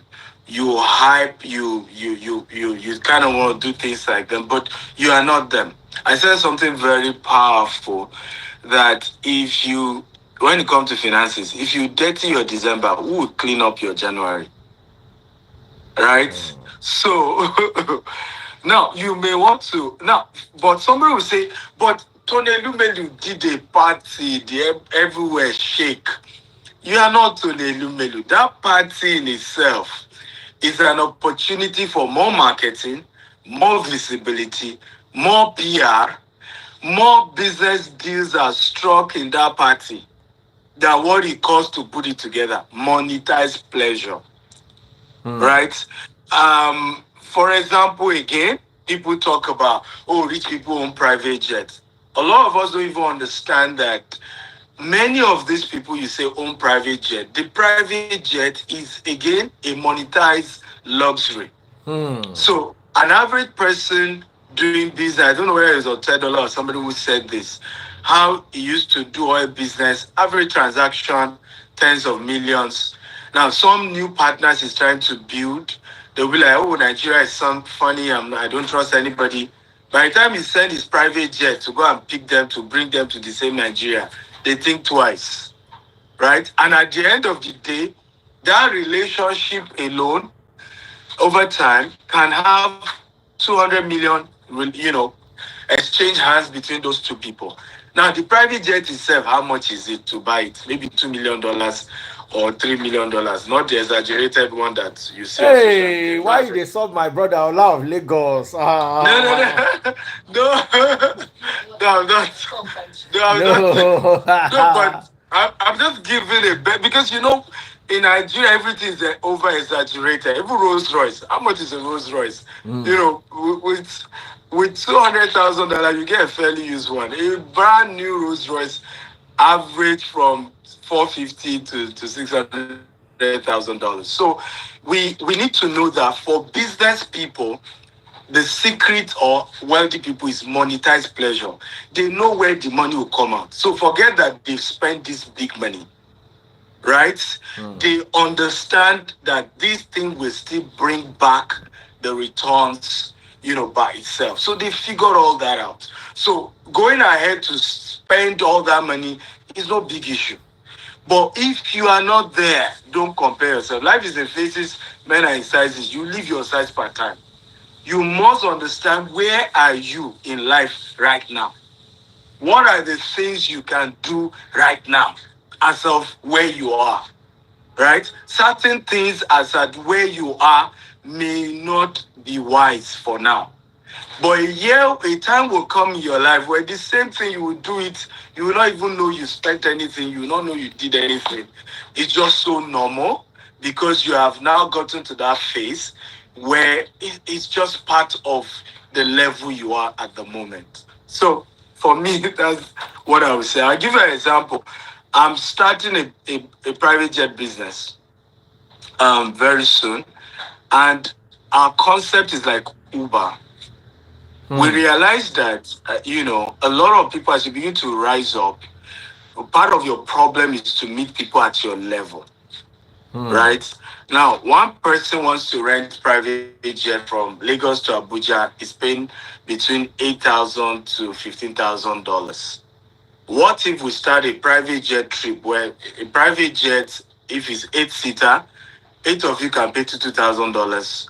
You get your destination, you network. Anybody who can pay $2,000 just from Lagos to Abuja are also caliber of people you want to connect with.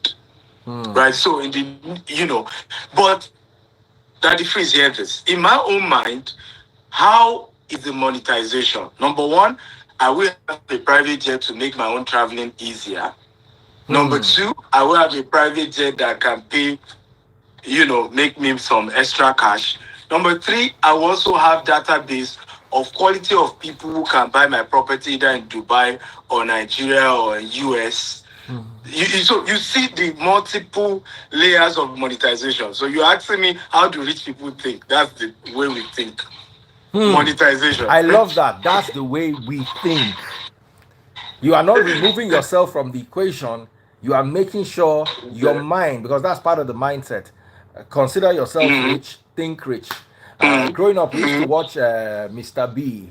And Mr. B always wanted to be a millionaire. And he said, think like a millionaire, talk like a millionaire. I remember that as a kid. That Yeah. was very entertaining back then. Land banking is our topic today.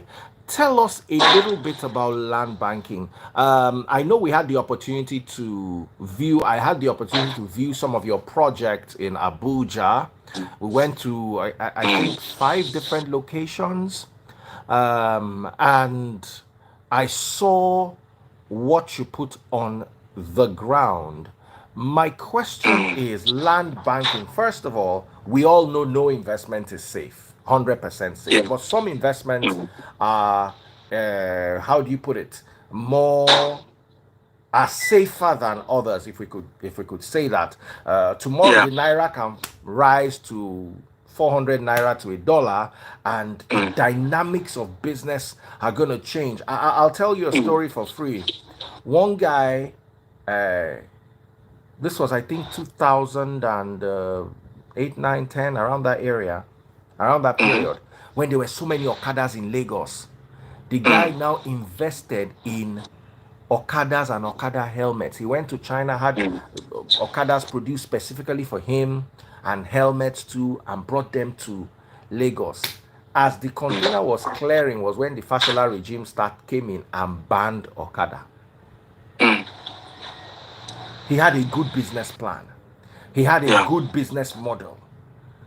If Obanikoro had won the election, the, the trajectory of his life would have taken another turn. By one election, one government policy, his destiny took a totally different turn. So my question to you, Dr. Steven, is how safe is land banking? Tell us about land banking. In fact, what is land banking? Beautiful question. So land banking is the process of land aggregation for the purpose of investment or development. Typically, it means you start buying land, 2 plots here, 2 acre, 3 acre, 5 acre, right? And the goal is to keep it for a few years, and then you will later sell it, or you later now build houses on it, and then you rent the house out or you sell the house. Okay? But it is a form of saving your money in form of land. So typically, a lot of people don't know that when you keep your money in the bank, is one of the most unwise thing to do. People don't know that. Because your money is subject to inflation. Right here in the US, inflation is risen to the highest level ever. What does that mean? It means that before, let's assume inflation was 5% when you put your money, and then inflation rise to what? To 12%. What that simply means is that what you used to buy with $50, you will now need almost $60 to buy it. So what has happened technically is that even though it's $50 that is in your account, the purchase power of your $50 has reduced. That's what that means. So, and this is a global challenge anywhere in the world. Of course, different countries differ. Inflation in Nigeria as well is in 2 digits at the moment. Some people say it's 24%, or some people argue it's more than that. So, however, where instead of now putting that money in the bank, if you decide to do land banking, again, that it frees, we have to carefully tell people the first thing to do in any investment is to get the knowledge before the investment. And what me and Daddy Freeze are discussing is not the full knowledge, just like an introduction. So don't come and say you had land banking here, you put your money, you lose your money. That's the way Daddy Freeze and somebody came and they were talking. Still go and get further knowledge about what we're teaching you. We're just opening you up into a whole new dimension, but get proper knowledge before putting your money. However, back to the conversation. So land banking is now a form of saving your money in form of what? Land. So I say to myself, instead of leaving that money in the bank and it's losing value, if I buy land, I'll give you a practical example. No inflation. 20 years ago, some people were buying Betuleki for 50,000 naira per plot. Do you know those who bought Aema estates? You can ask them. 2003 was when they started buying those land. They were buying as low as 50,000 naira per plot. Today, right? Aema estate alone is between 1 million to $2 million to buy 5-bedroom. 20 years after. Right? So whether dollar fall or dollar did not fall, such an investment is obviously way and beats inflation, beats even the devaluation of the naira. However, you have to do it getting support, mentorship, getting advice from those who have done it. And I always say this, when it comes to mentorship, it's always important to know that you say you've been trying to call for our investment in Houston, no response. Send a DM to me, okay? Send me a DM, my team will attend to you. Just send me a DM to our WhatsApp here and someone will attend to you. But it's important to know, it's holiday time, so response are slower, but they will respond to you, send a DM. It's important for our listeners to know that land banking, as sweet and as beautiful as it is, you should get support, you should get mentorship, you should also only deal with people who have done it. Yoruba will say, Toba Madashofuni, so it's not as if you say, oh, somebody said he's good at land banking. Oh, there's one Bale somewhere. There's one, my cousin, nephew, in-law somewhere. How many land has he also secured for himself? How many estates has he done that is successful? Because oftentimes I see people complain and give stories about why they failed, why they struggle. But the problem is that you are dealing with people who haven't done it for themselves too. They haven't gotten results. So I'm on this show, for example, it's not because I please like my face. He has been to at least 7 of our estates, solid, in different parts of Nigeria. and can see that it's not talk. Whether the one we just launched, like there's one he went to, it was just a week after we launched it, he went there. They were just clearing the land and all of that. So he can tell you categorically, I say, I have seen somebody who's done this thing, not just even in Nigeria, in different parts of the world as well. So that's really what land banking is about. People ask about Katie. You want to do land banking in the US? Yes, you can, but again, US is even more complicated than even in Nigeria when it comes to land banking. I don't know whether we have time for that, but I hope I've answered at least the basic answer of that. Yes, you have answered the basic question, and I did share a story with your people when we went to your Ekpe location. I remember in 2002, I bought a plot of land around where we have today as Oniru Market for 350,000 naira. Wow. One plot. However, Wow. it was a disputed plot. Bale or Monile. So a friend of mine bought one next to the plot. Yeah. And when we saw that the battle was plenty and I didn't have money, somebody just offered me 500,000 for it. So I just sold it, collected, and that time 150K was like $1,000 or Wow. like almost $2,000. So I made some profit. Hey, I clapped for myself. I moved on. The guy who bought it from me ended up selling it for about 750K to running away from seeing all the drama involved.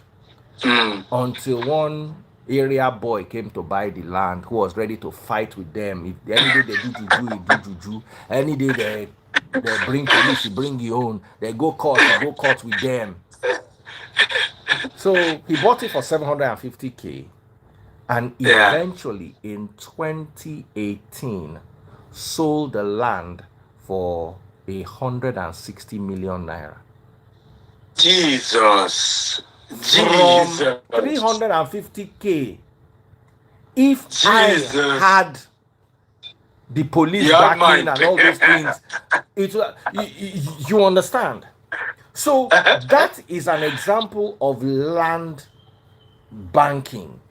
There are risks, because just as I could have had 160 million to be balling, I could have lost my 350,000 naira and walked away from the deal with nothing.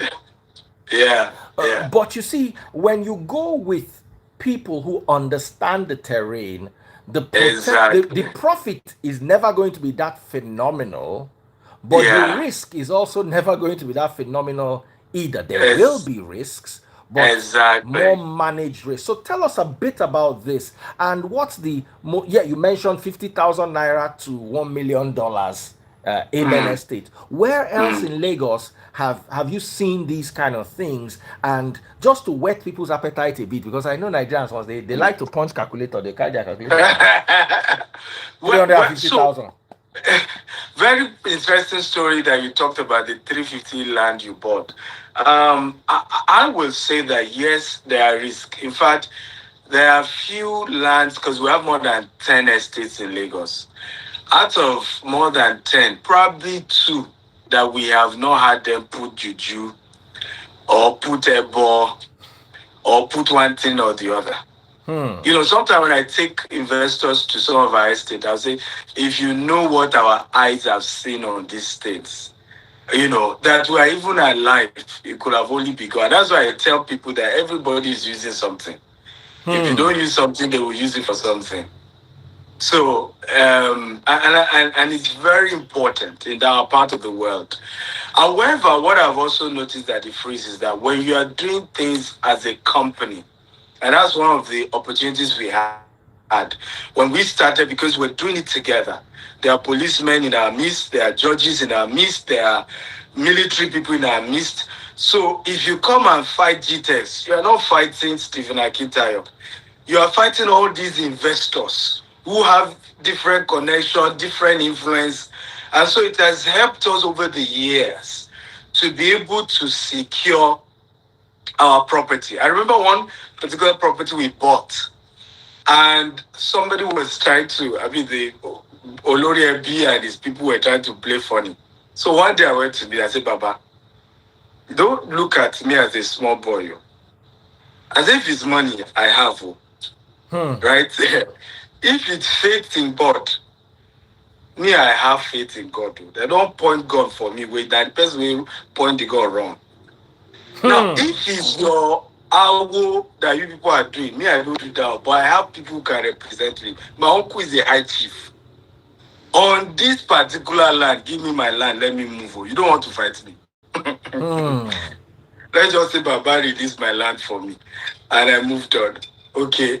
But it's important to know that not everybody, like you said, have all that, backing, because maybe you just bought one land or you bought 2 plots or you bought 3 plots. But in our case, we buy 200 acres, 500 acres, 50 acres. So it is even worth defending. Right? So we always advise, if you want to buy land, go to credible companies. GTEX homes that I Ilea now, we buy RAM for most of these families. There are so many things we have to do every year to make sure investors' money is intact. I mean, you went to a did anybody harass you? Did you even see any of money anywhere? No. Right? But there are things that has been done behind the scene to make sure everybody is fine. Right? And investors can peacefully come on their land. Nobody harass them. They can build on their property. Nobody harass them. So that is one thing we've had to do over time as a company. But going back to your story, where are the locations to do land banking? Ibejuleki Ekpe axis is fantastic. Badagry is a new location people should consider, because now that they've announced a second seaport that's been approved in Badagry, that is a place to put your mind into. There's so much opportunity there. Right? All the lands that are sharing boundaries with Lagos, right? States, Ogun State's boundary, okay, with Lagos, Oyo State boundary with Lagos, that's Lagos Ibadan Expressway, Abeokuta Expressway. These are places that have potential. Now, if you don't want Lagos, then you want to look at Abuja is number 2. I think there's a research done by Goldman Sachs that says Lagos is number 1 in the whole of Africa when it comes to returns on investment. Abuja is number 2. Port Harcourt and Johannesburg in South Africa are number 3 in terms of return on investment in the whole of Africa. So it's very important for people to know that when it comes to real estate investment, they should be strategic in their strategy. They should diversify, and ultimately they will be fine in their investment. Now, some people want to buy in their village. Well, there's nothing wrong buying property in your village, but the value may not appreciate over time. You can do it to impress your relative who don't care. I always say poor people buy what they don't need to impress people that don't care. 100%. So if you want to go that route, that's okay. There's no problem. You can buy what you don't need to impress those who don't care. But if you are here, you are financially smart, you are financially intelligent, and you're trying to invest for good return on investment, those are some of your considerations. This juju where you mentioned inside this, you get one estate near my estate. They say that 3 people they buried there so that the owner of the land go forget in land. The kind of things we don't hear. So I am glad that our business is not for faint-hearted, really. In fact, I tell people, real estate business, particularly when it comes to land acquisition, it's not something you should do in your older years. It's something you should do when you're still younger, when your heart can take some trouble. But we've seen in this my lifetime, I've seen a lot. When it comes to land business, I've seen a lot. One particular property, I had to go with a combined team of police, military to go take possession. I'm telling you, a combined team. And we're talking of old babas here. I still was frustrated, but I had military guys, so my message was clear. I was doing Omoluabi, but the forces that came with me already communicated. Today now, we've raised guys who then do those things now. I mean, I don't go to the field that much anymore. but but trust me, we've been through a lot. And that's why people don't know the benefit of working with a credible real estate developer. The headache they save you, they will save your life. You don't know, right? Because when you go and buy the land directly from Omonile, you still live at the end of the day and lose all your money.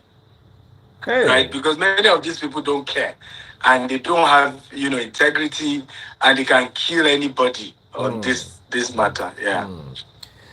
Let's talk about buying property for land banking. Let's look at a 5 to 10 year projection. Where would you advise? So I think for projection, somebody says, I hope say you two know they chop people eyes. I mean, it must take one person to know one person now. You must have been chopping people eyes for you not to trust people. Please get out of this call if you don't have anything important to join us on. But your question, I will say that it's important to go for data. Right? What is data telling us? Right? For example, my own principle is what I can teach. I can't teach you what I'm not doing. My rule is this: always go the opposite direction. So there's a lot of projection about US, for example, projection about recession. We have high interest rates, and I'm aggressively investing in the US. Dubai, for example, Dubai is a no-brainer. Return on investment in Dubai is crazy. If I remember, a client of mine was to buy a property, $2 million in Dubai, and we were to take to pay the money. We called the landlord. He had said he's selling for 2 million.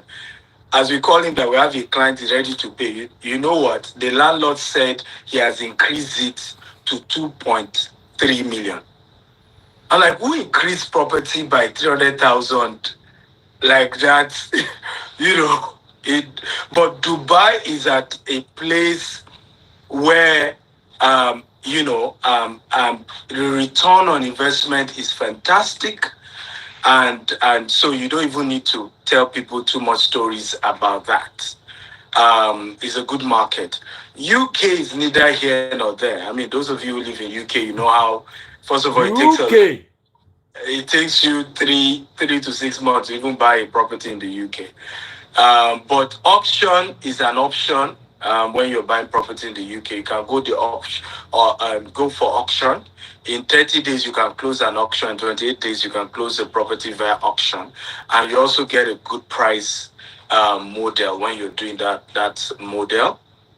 Nigeria, for me, I think people should, of course, be excited to invest. Because again, I'm not a fan. I'm not into politics, and those who know me, they know that I'm not a fan of politicians. But I honestly think that there are some right decisions that are being made by the government. The last administration was, really messed things up, and I'm sure those who used to sing their praises now understand why some of us were critical of the last administration. For me, it was because Buhari not only does not understand economy or strategy or principle of economics, he refused to employ those who are good at it. So one of the things that I support Peter Obi with my full chest, and I'm ever obedient. I have no regret about that. But I can tell you that one thing I can give to President Tinubu is that he has appointed a lot of competent people, right? Technocrats that, except they then disappoint us. And of course, he's also told them he will fire them. And I think that's one thing I can say we can all celebrate President Tinubu for. A lot of those he has put in are competent. They know the job.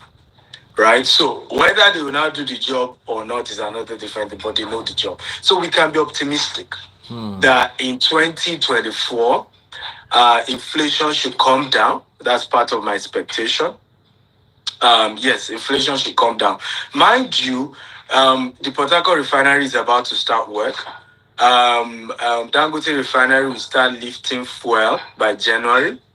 These are major things that affect inflation.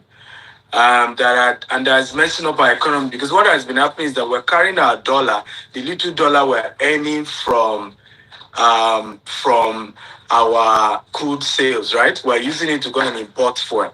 So once some of our refineries start working, once the Dangote refineries start working, we are now spending less on importation, and so our currency will get stronger because we are not importing more. We are beginning to become more self-sufficient.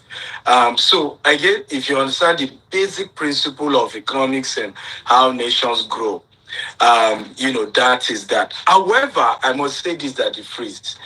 No nation grows, no developed country actually grew because of government.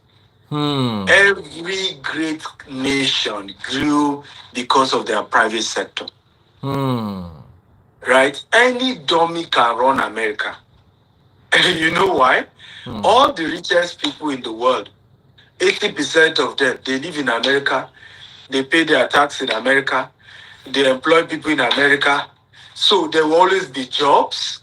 There will always be money circulating within the American economy. So no matter how much you like, continue to complain as you like, until nations support private sector. When you look at Dubai, for example, UAE is an economy where most people don't know there is 7 Emirates. Now, Dubai is not the capital, but Dubai is more developed than the capital, which is Abu Dhabi. And what has Dubai done? Same concept. In fact, right now, there's a story that some of the richest people in the world are moving to Dubai. Dubai is beginning to have the largest concentration of rich millionaires. Of millionaires. So if you understand how nations evolve, how nations grow, America, many people don't know. America, up until the last 100 years that they freeze, America no balance. But yet, America had richest people: J.P. Morgan, John D. Rockefeller, Andrew Carnegie, Vanderbilt. Right? These guys were richer than the government called America. It was John D. Roosevelt, when he became president, and then the rail system had crisis. There was supposed to be recession. And then a whole president was at the mercy of J.P. Morgan. He said, after J.P. Morgan saved me from this recession, I am setting up, that's when they now set up Federal Reserve Bank, which we know as our own CBN. That was when it started. People can go study history, and you can watch a documentary called The Men Who Built America. Most people do not know 80% of the rail in America was owned by the private sector. Until recently, was owned by individuals. The rail system, airports owned by individuals. That is freeze.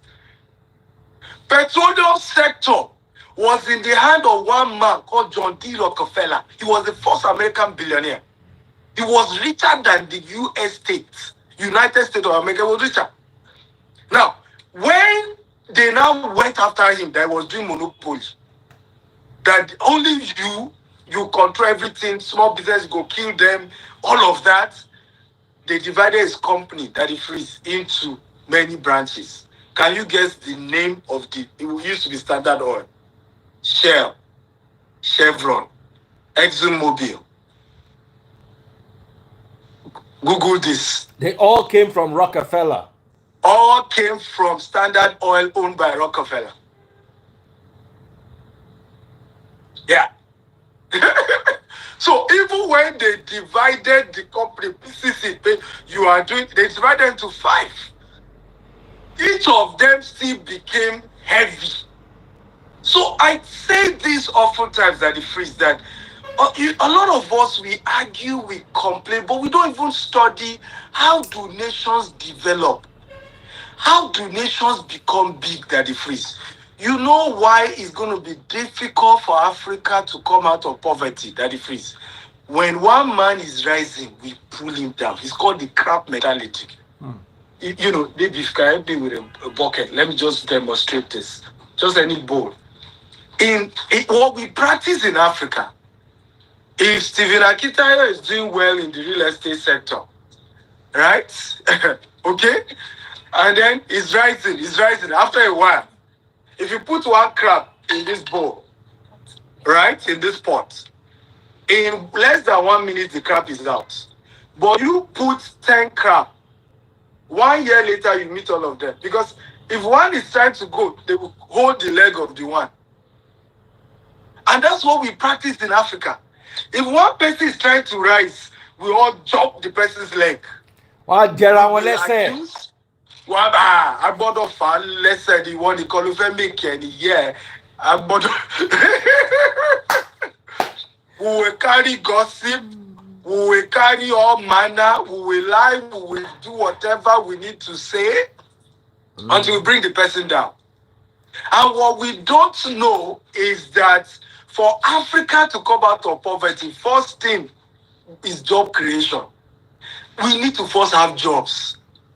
Because what then changed the American society was that people like Henry Ford, J.P. Morgan, John D. Rockefeller, because they were employing people, these people were getting good money.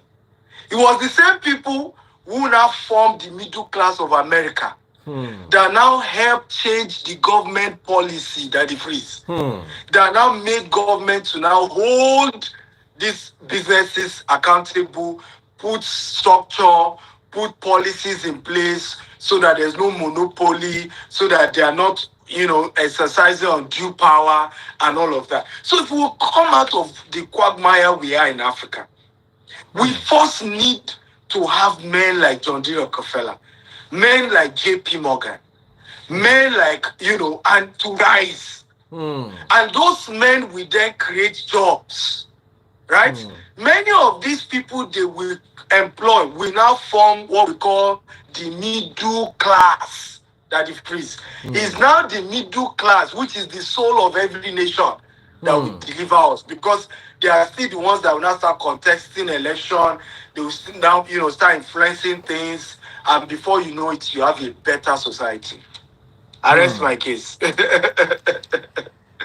Dr. Stephen, you are the only one that comes to my live and you will carry my audience. As in, there are 169 people watching on YouTube because I was live before. I just kept the live on just in case anybody wanted to hear. Another 130 on Facebook. I have about 110 on TikTok, all listening to your audio, and they are not going anywhere.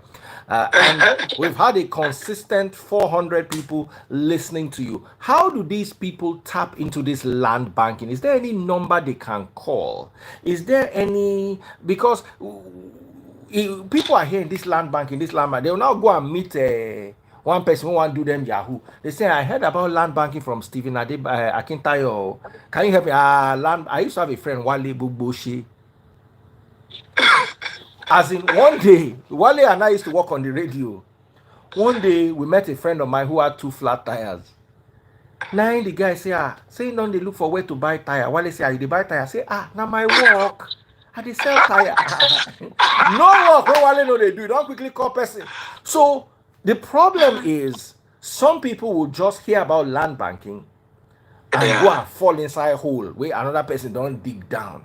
How do people get in touch with you? Okay, there's no investment that is 100% safe, but how do we even minimize the risk? So please, Dr. Stephen, I'm sure there are people listening across platforms. Okay, Stephen Akintayo has pinned those numbers. The numbers pinned You need on to Facebook. pin it. I think you need to pin it. I have pinned them immediately. Okay, beautiful. Right now, all of you guys watching, +234 818 000 8119. Sorry, I just quickly read one for TikTok. TikTok, if you announce numbers, they would mute. So I had to mute my mic on TikTok. I'll announce it on all other platforms.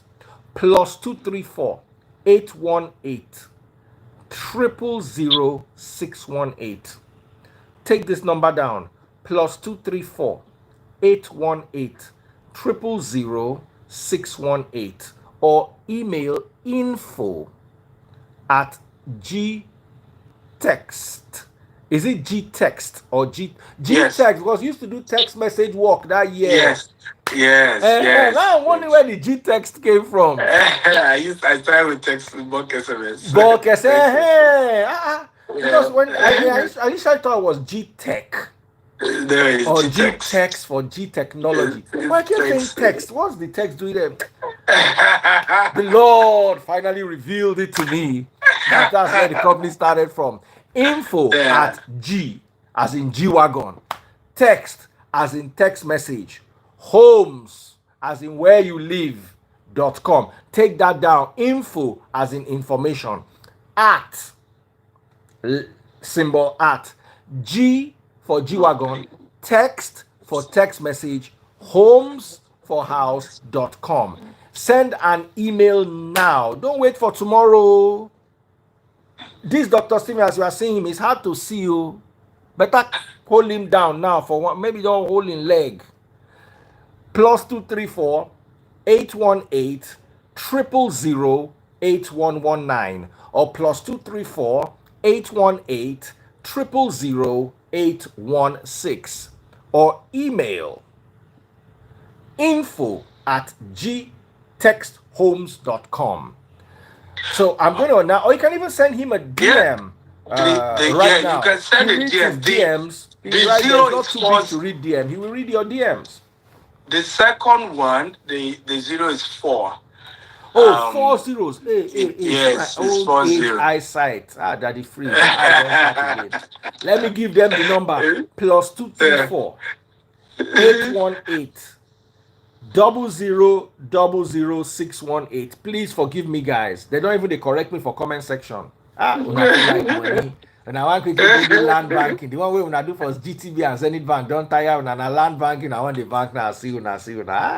It's you not too like things. Oh yeah, quickly take the number down. Plus 234 818 000618.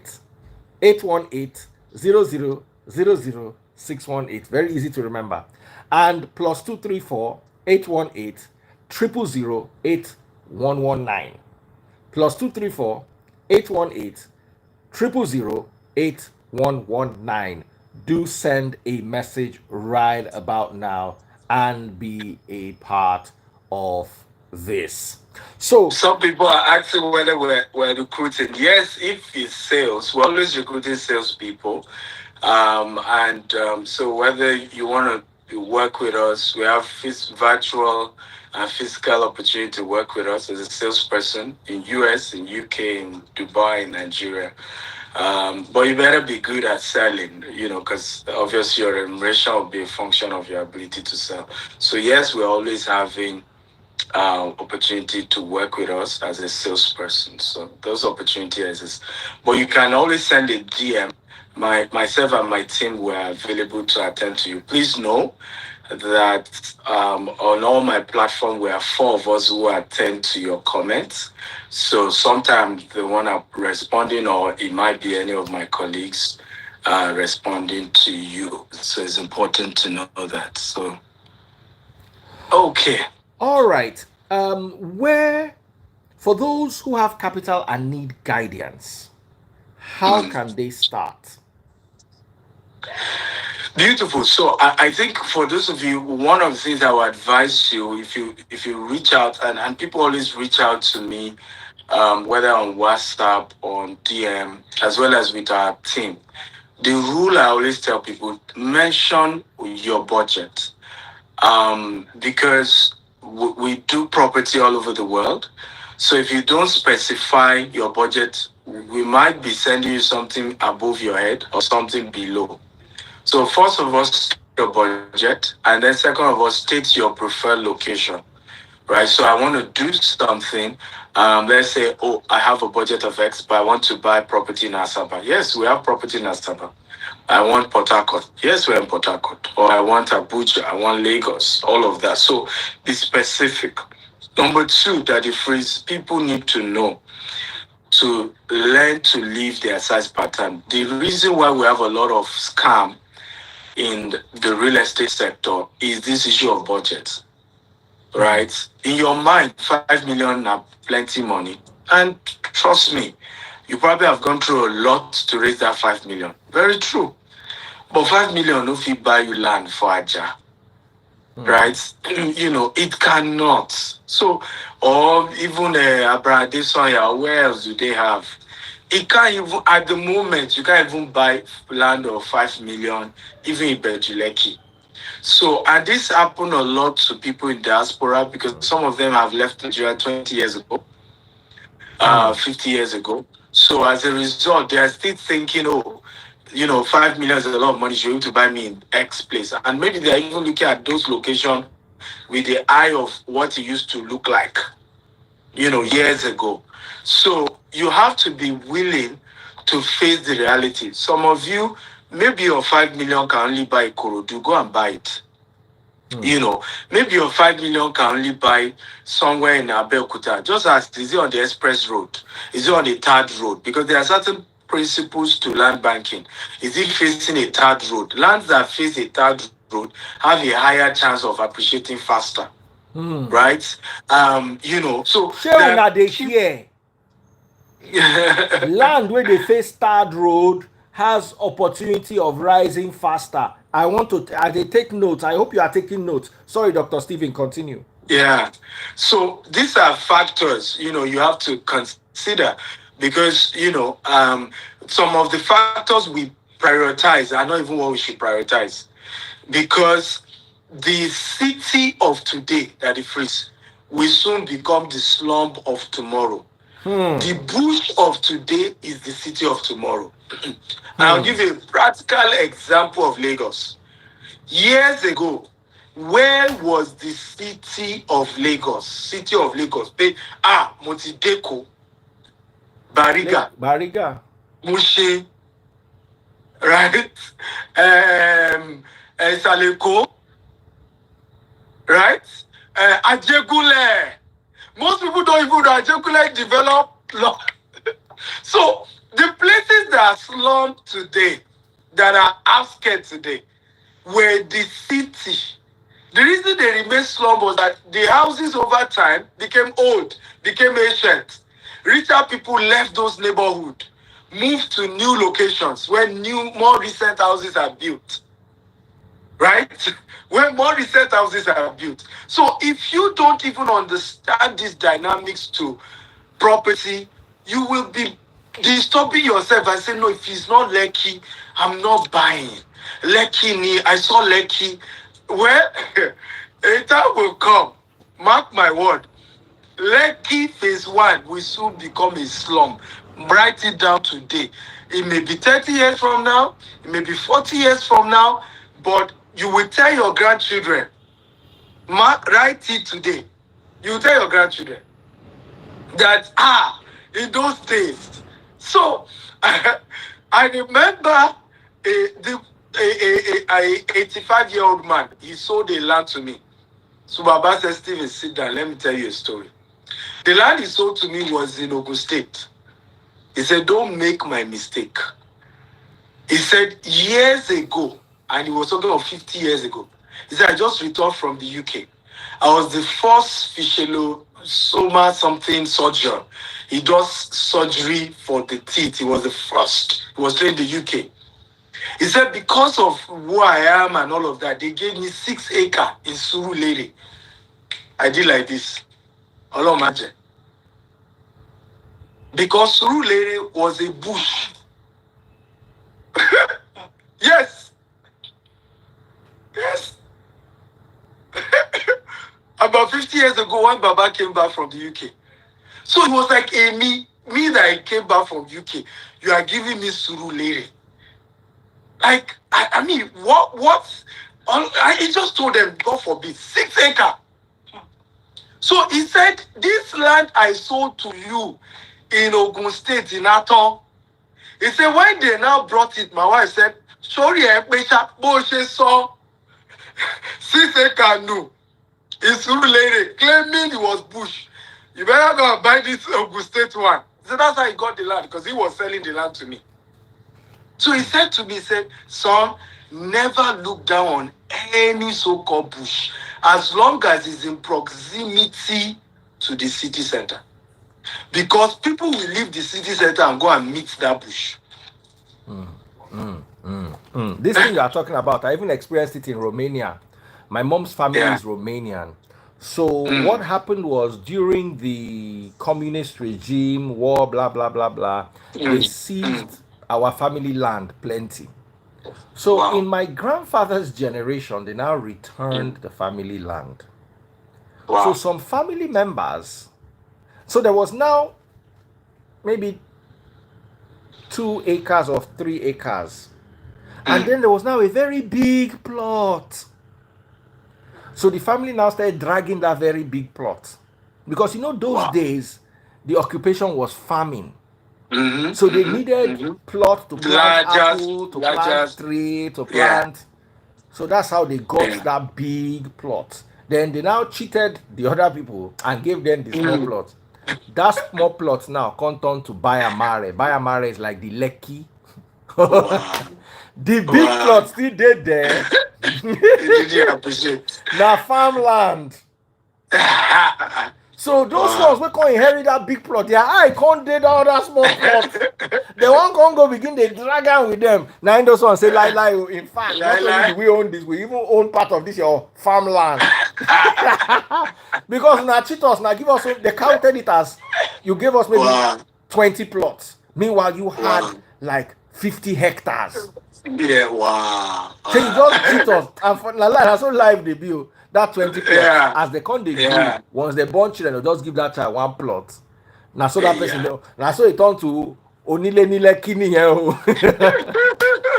So land is not land. Yeah. Location is land. I don't know anything about this, Dr. Stephen. I just put mouth to.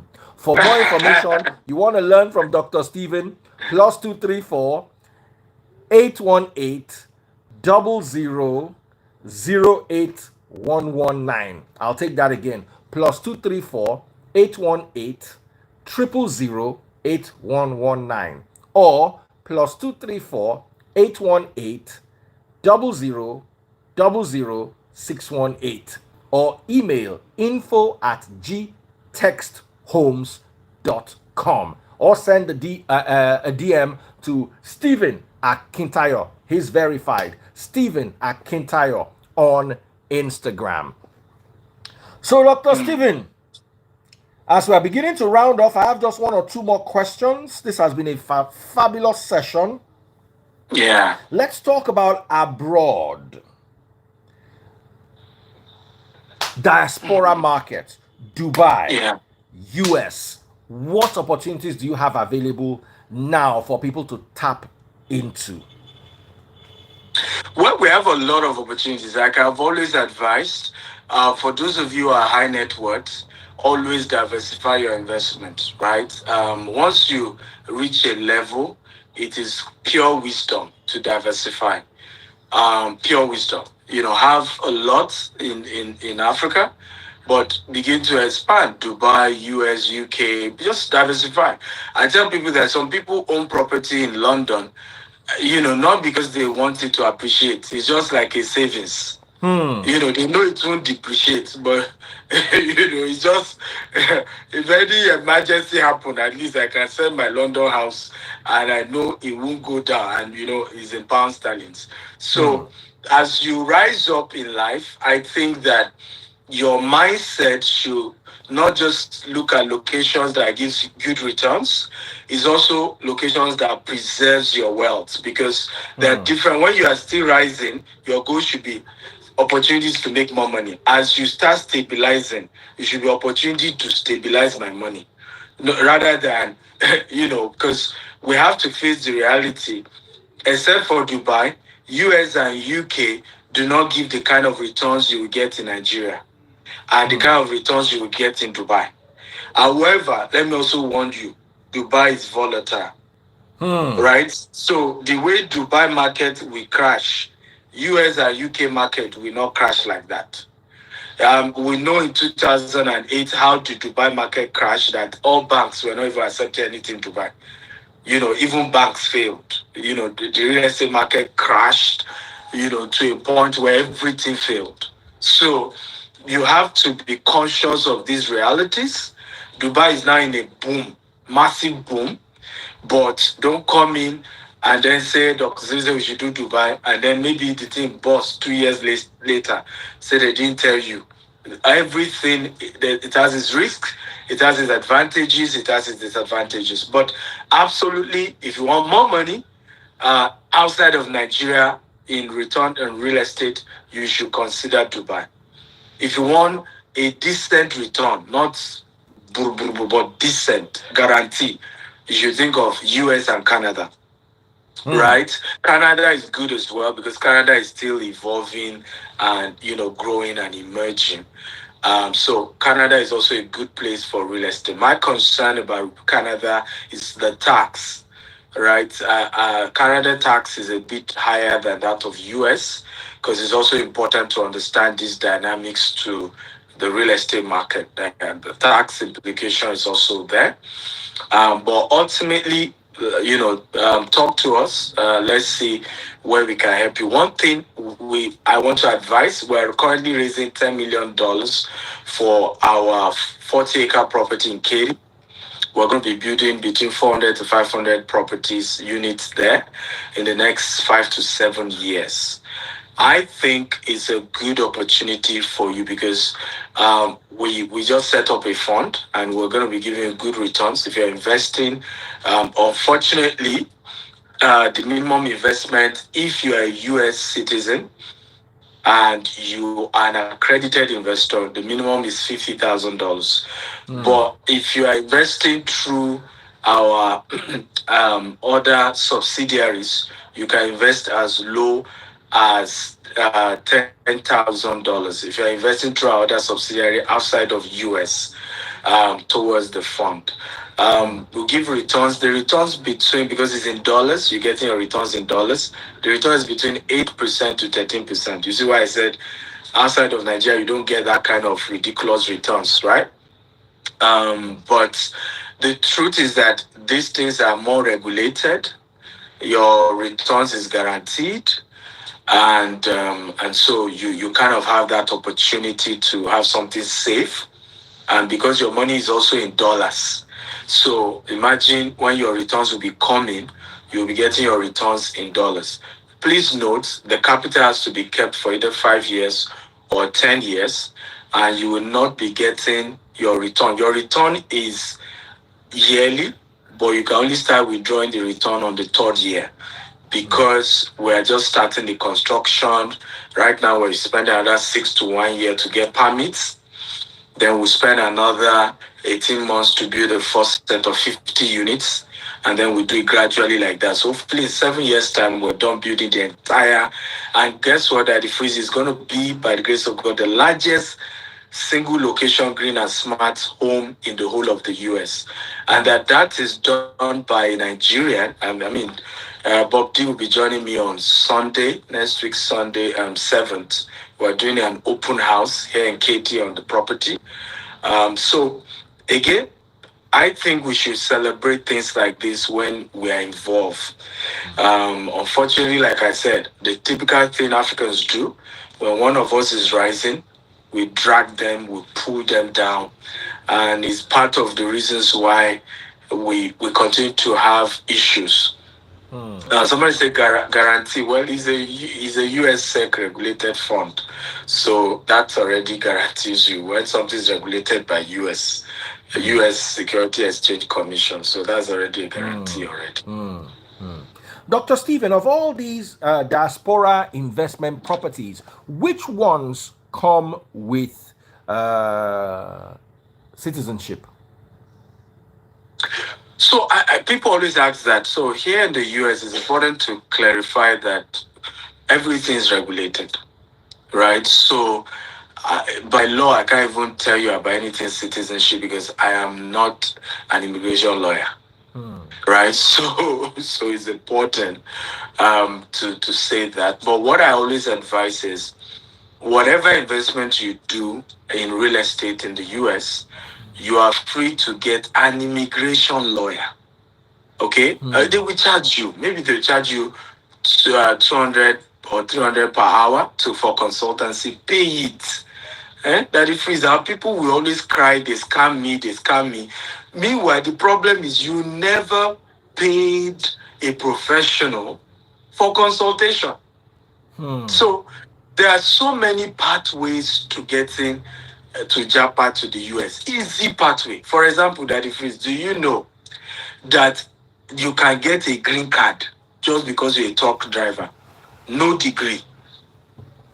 And you have never traveled before. Truck driver, green card. Right? Do you know, as a nurse, in fact, one of my friends just got his green card. His wife was a nurse and he applied and they gave them green card. First time in the US. So US has about over 40 pathways. Right? So get a professional law, a immigration lawyer. Pay for their consultancy session. Thank God I'm not one, so that you say I'm trying to market my job. You know, right? Get one. You can even just go online and say immigration lawyer in the US. Many of them, mail them. I want to book a session, right? And you talk to them. They will tell you, okay, this is your story. This is who you are. This is the best pathway, for you to go. But hey, David Paul, good to see you. Welcome. But many of them will rather want to go through free shortcuts. In fact, there was a time I did a book. It's on Amazon. Some of you can get it. I wrote a book on easy visa. And it was just because of this issue of people wanting to Japan. And I talked about more than 40 pathways to get a visa. Right? The book is on Amazon. You can go get it. But please work with professionals rather than just, all this quack and somebody's done it. I don't do that. For me, anything I want to do, who is a professional? If I want to buy land, who is into the business with experience, that's the person I deal with. Even if I have relative in that place. But all this, call your family members, call your cousins, call everybody, seek their opinion. This is how many people have lost their way. And at the end of the day, they will claim that Emeka. But in reality, I think the problem is that we should have just engaged somebody who's done things over time. Right? And just work with such people. That's what works. For example, somebody say, I need your US number. So in your mind now, I'll give you my number and you and I will start talking for free. Right? I just went through that today. That's why I had to announce.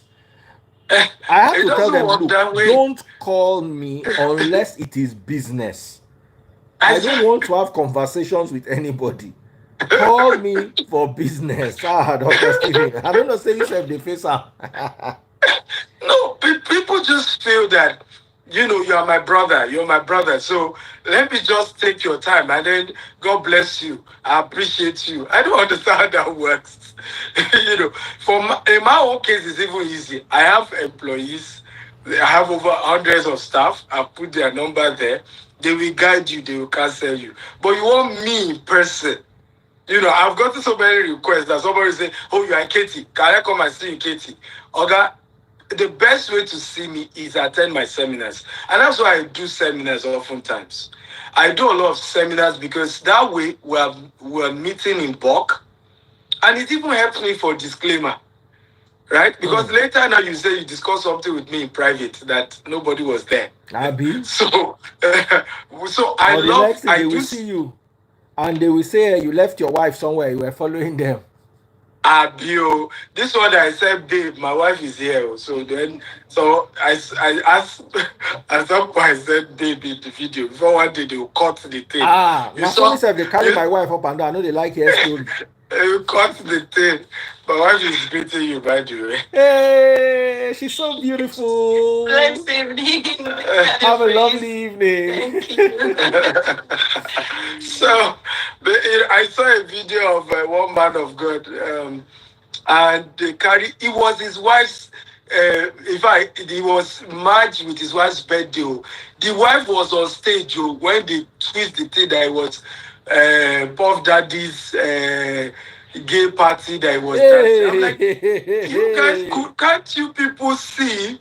His wife was on that stage when he was doing that dance. I mean, people are so gullible. No. They have no joy. They have no joy. So yes, I have a training for all of you in the US. I have a training on the 6th of January. All your known top realtors are coming. Victor Olafimaki is going to be a speaker. We have Bayo is going to be a speaker. Myself, I'm going to be speaking. Chidele Momodu is also going to be around. And so it's a whole full day, 11 a.m., Houston time to 4 p.m. And guess what? I invited Daddy Freeze, he didn't come. That's why he's not joining us. My fault. But the event is also hybrid. So even if you're not if you can't come to Houston and you want to join us virtually, you can attend the event virtually from anywhere in the world as well. You can go register. Just send a DM to this WhatsApp IG or contact the numbers attached. They will send the flyer. It's not a free event. There's a token attached, but you'll get value. It's worth every penny that you pay. I can assure you. All right. So as we round off, of course, let me quickly announce those numbers again. +234 818 000 8119. I'll take that again. +234 818 000 8119. Another number is +234 818 00 618. I'll take the second number again. +234 818 00 618. Or email info@gtexthomes.com. info@gtexthomes.com. info@gtexthomes.com. Email or send Dr. Stephen a DM. So, for 2024, as we round off, what financial advice do you have for those watching us now as we get into 2024? Very good question. I think my first advice is don't compare yourself with anyone. Don't compare yourself with anyone. It's very, very important. Don't ever compare yourself with anyone. I think one of the biggest mistake a lot of us make is to kind of compare.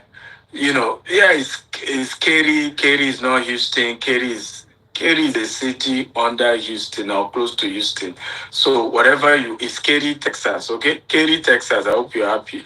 So, but back to my conversation, it's important not to compare yourself with anyone.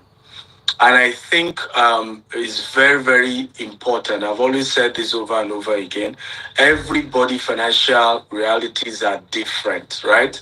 I tell people who work in our company, I said, many of you wonder that with all the success that I have, I work so hard. I said the reason is because I'm the first generation wealthy person in my family.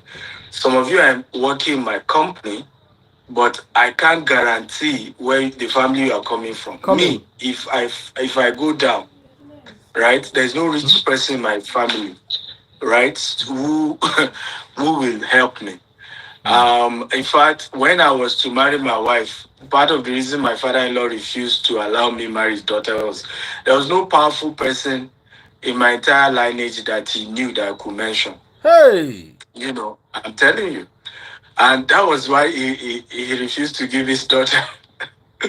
But today, I mean, God has used me as the name to lift the family up. So know your situation, know your peculiarity. Oftentimes people ask me why I use down to earth. I say because I know where I'm coming from. I can't be behaving like people that were born in Ikoyi like that, the freeze. I came from nothing. I came from nothing. So I'm not trying to form or impress anybody because poor people buy what they don't need to impress people that don't care. It is the beginning of poverty. It's the foundation for poverty. Trying to impress people. In fact, I often say this: you have overcome poverty by 50%.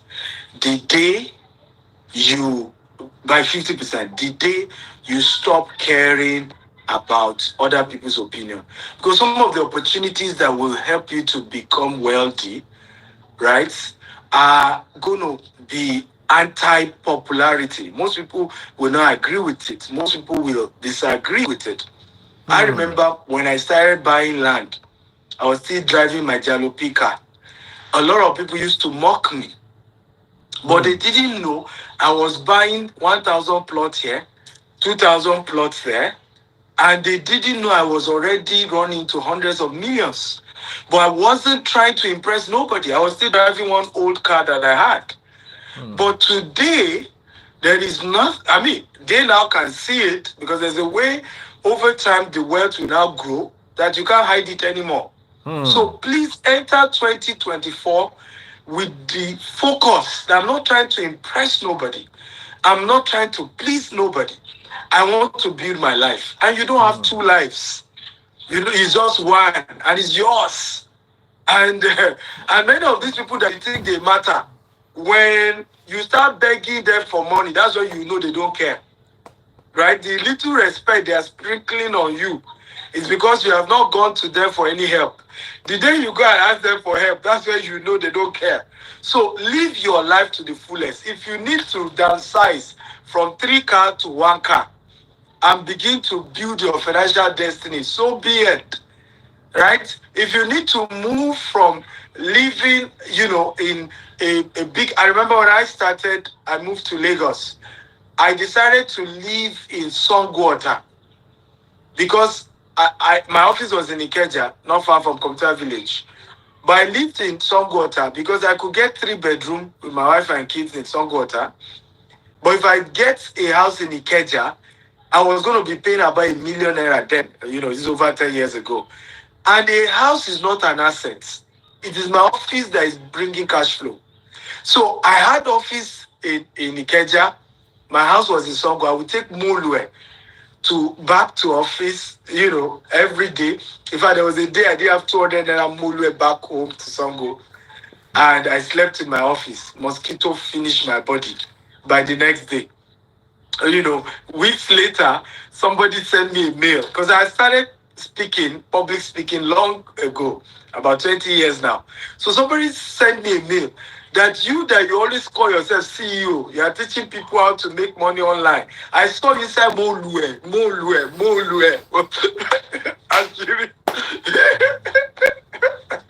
And he was just mocking me.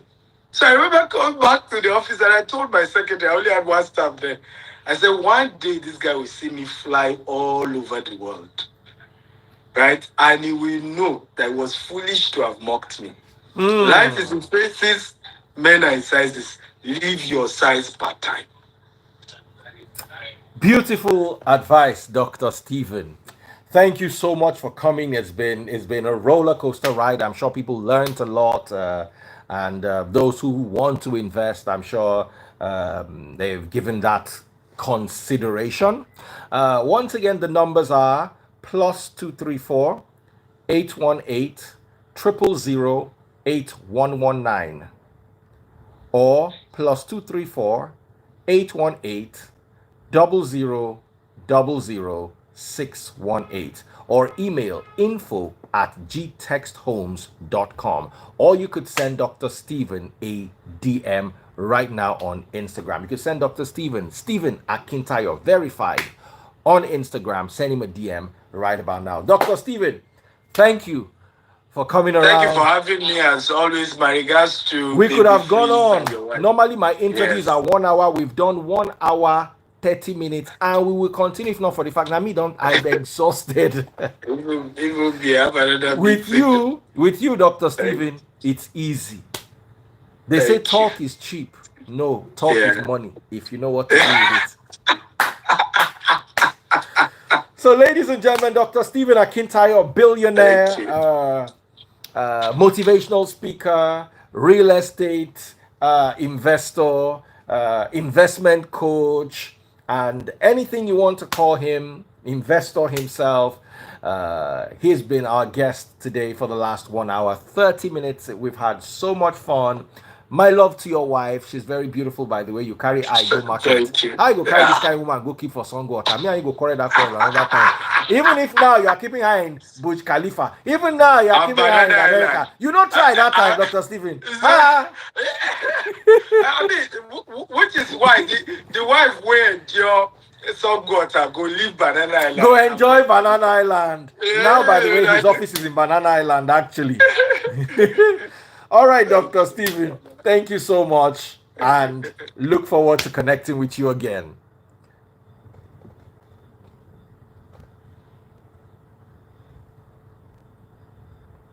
Guys, don't worry, we'll be back later on today, and the conversation is about father and son relationships. Take care and God bless. Love you guys.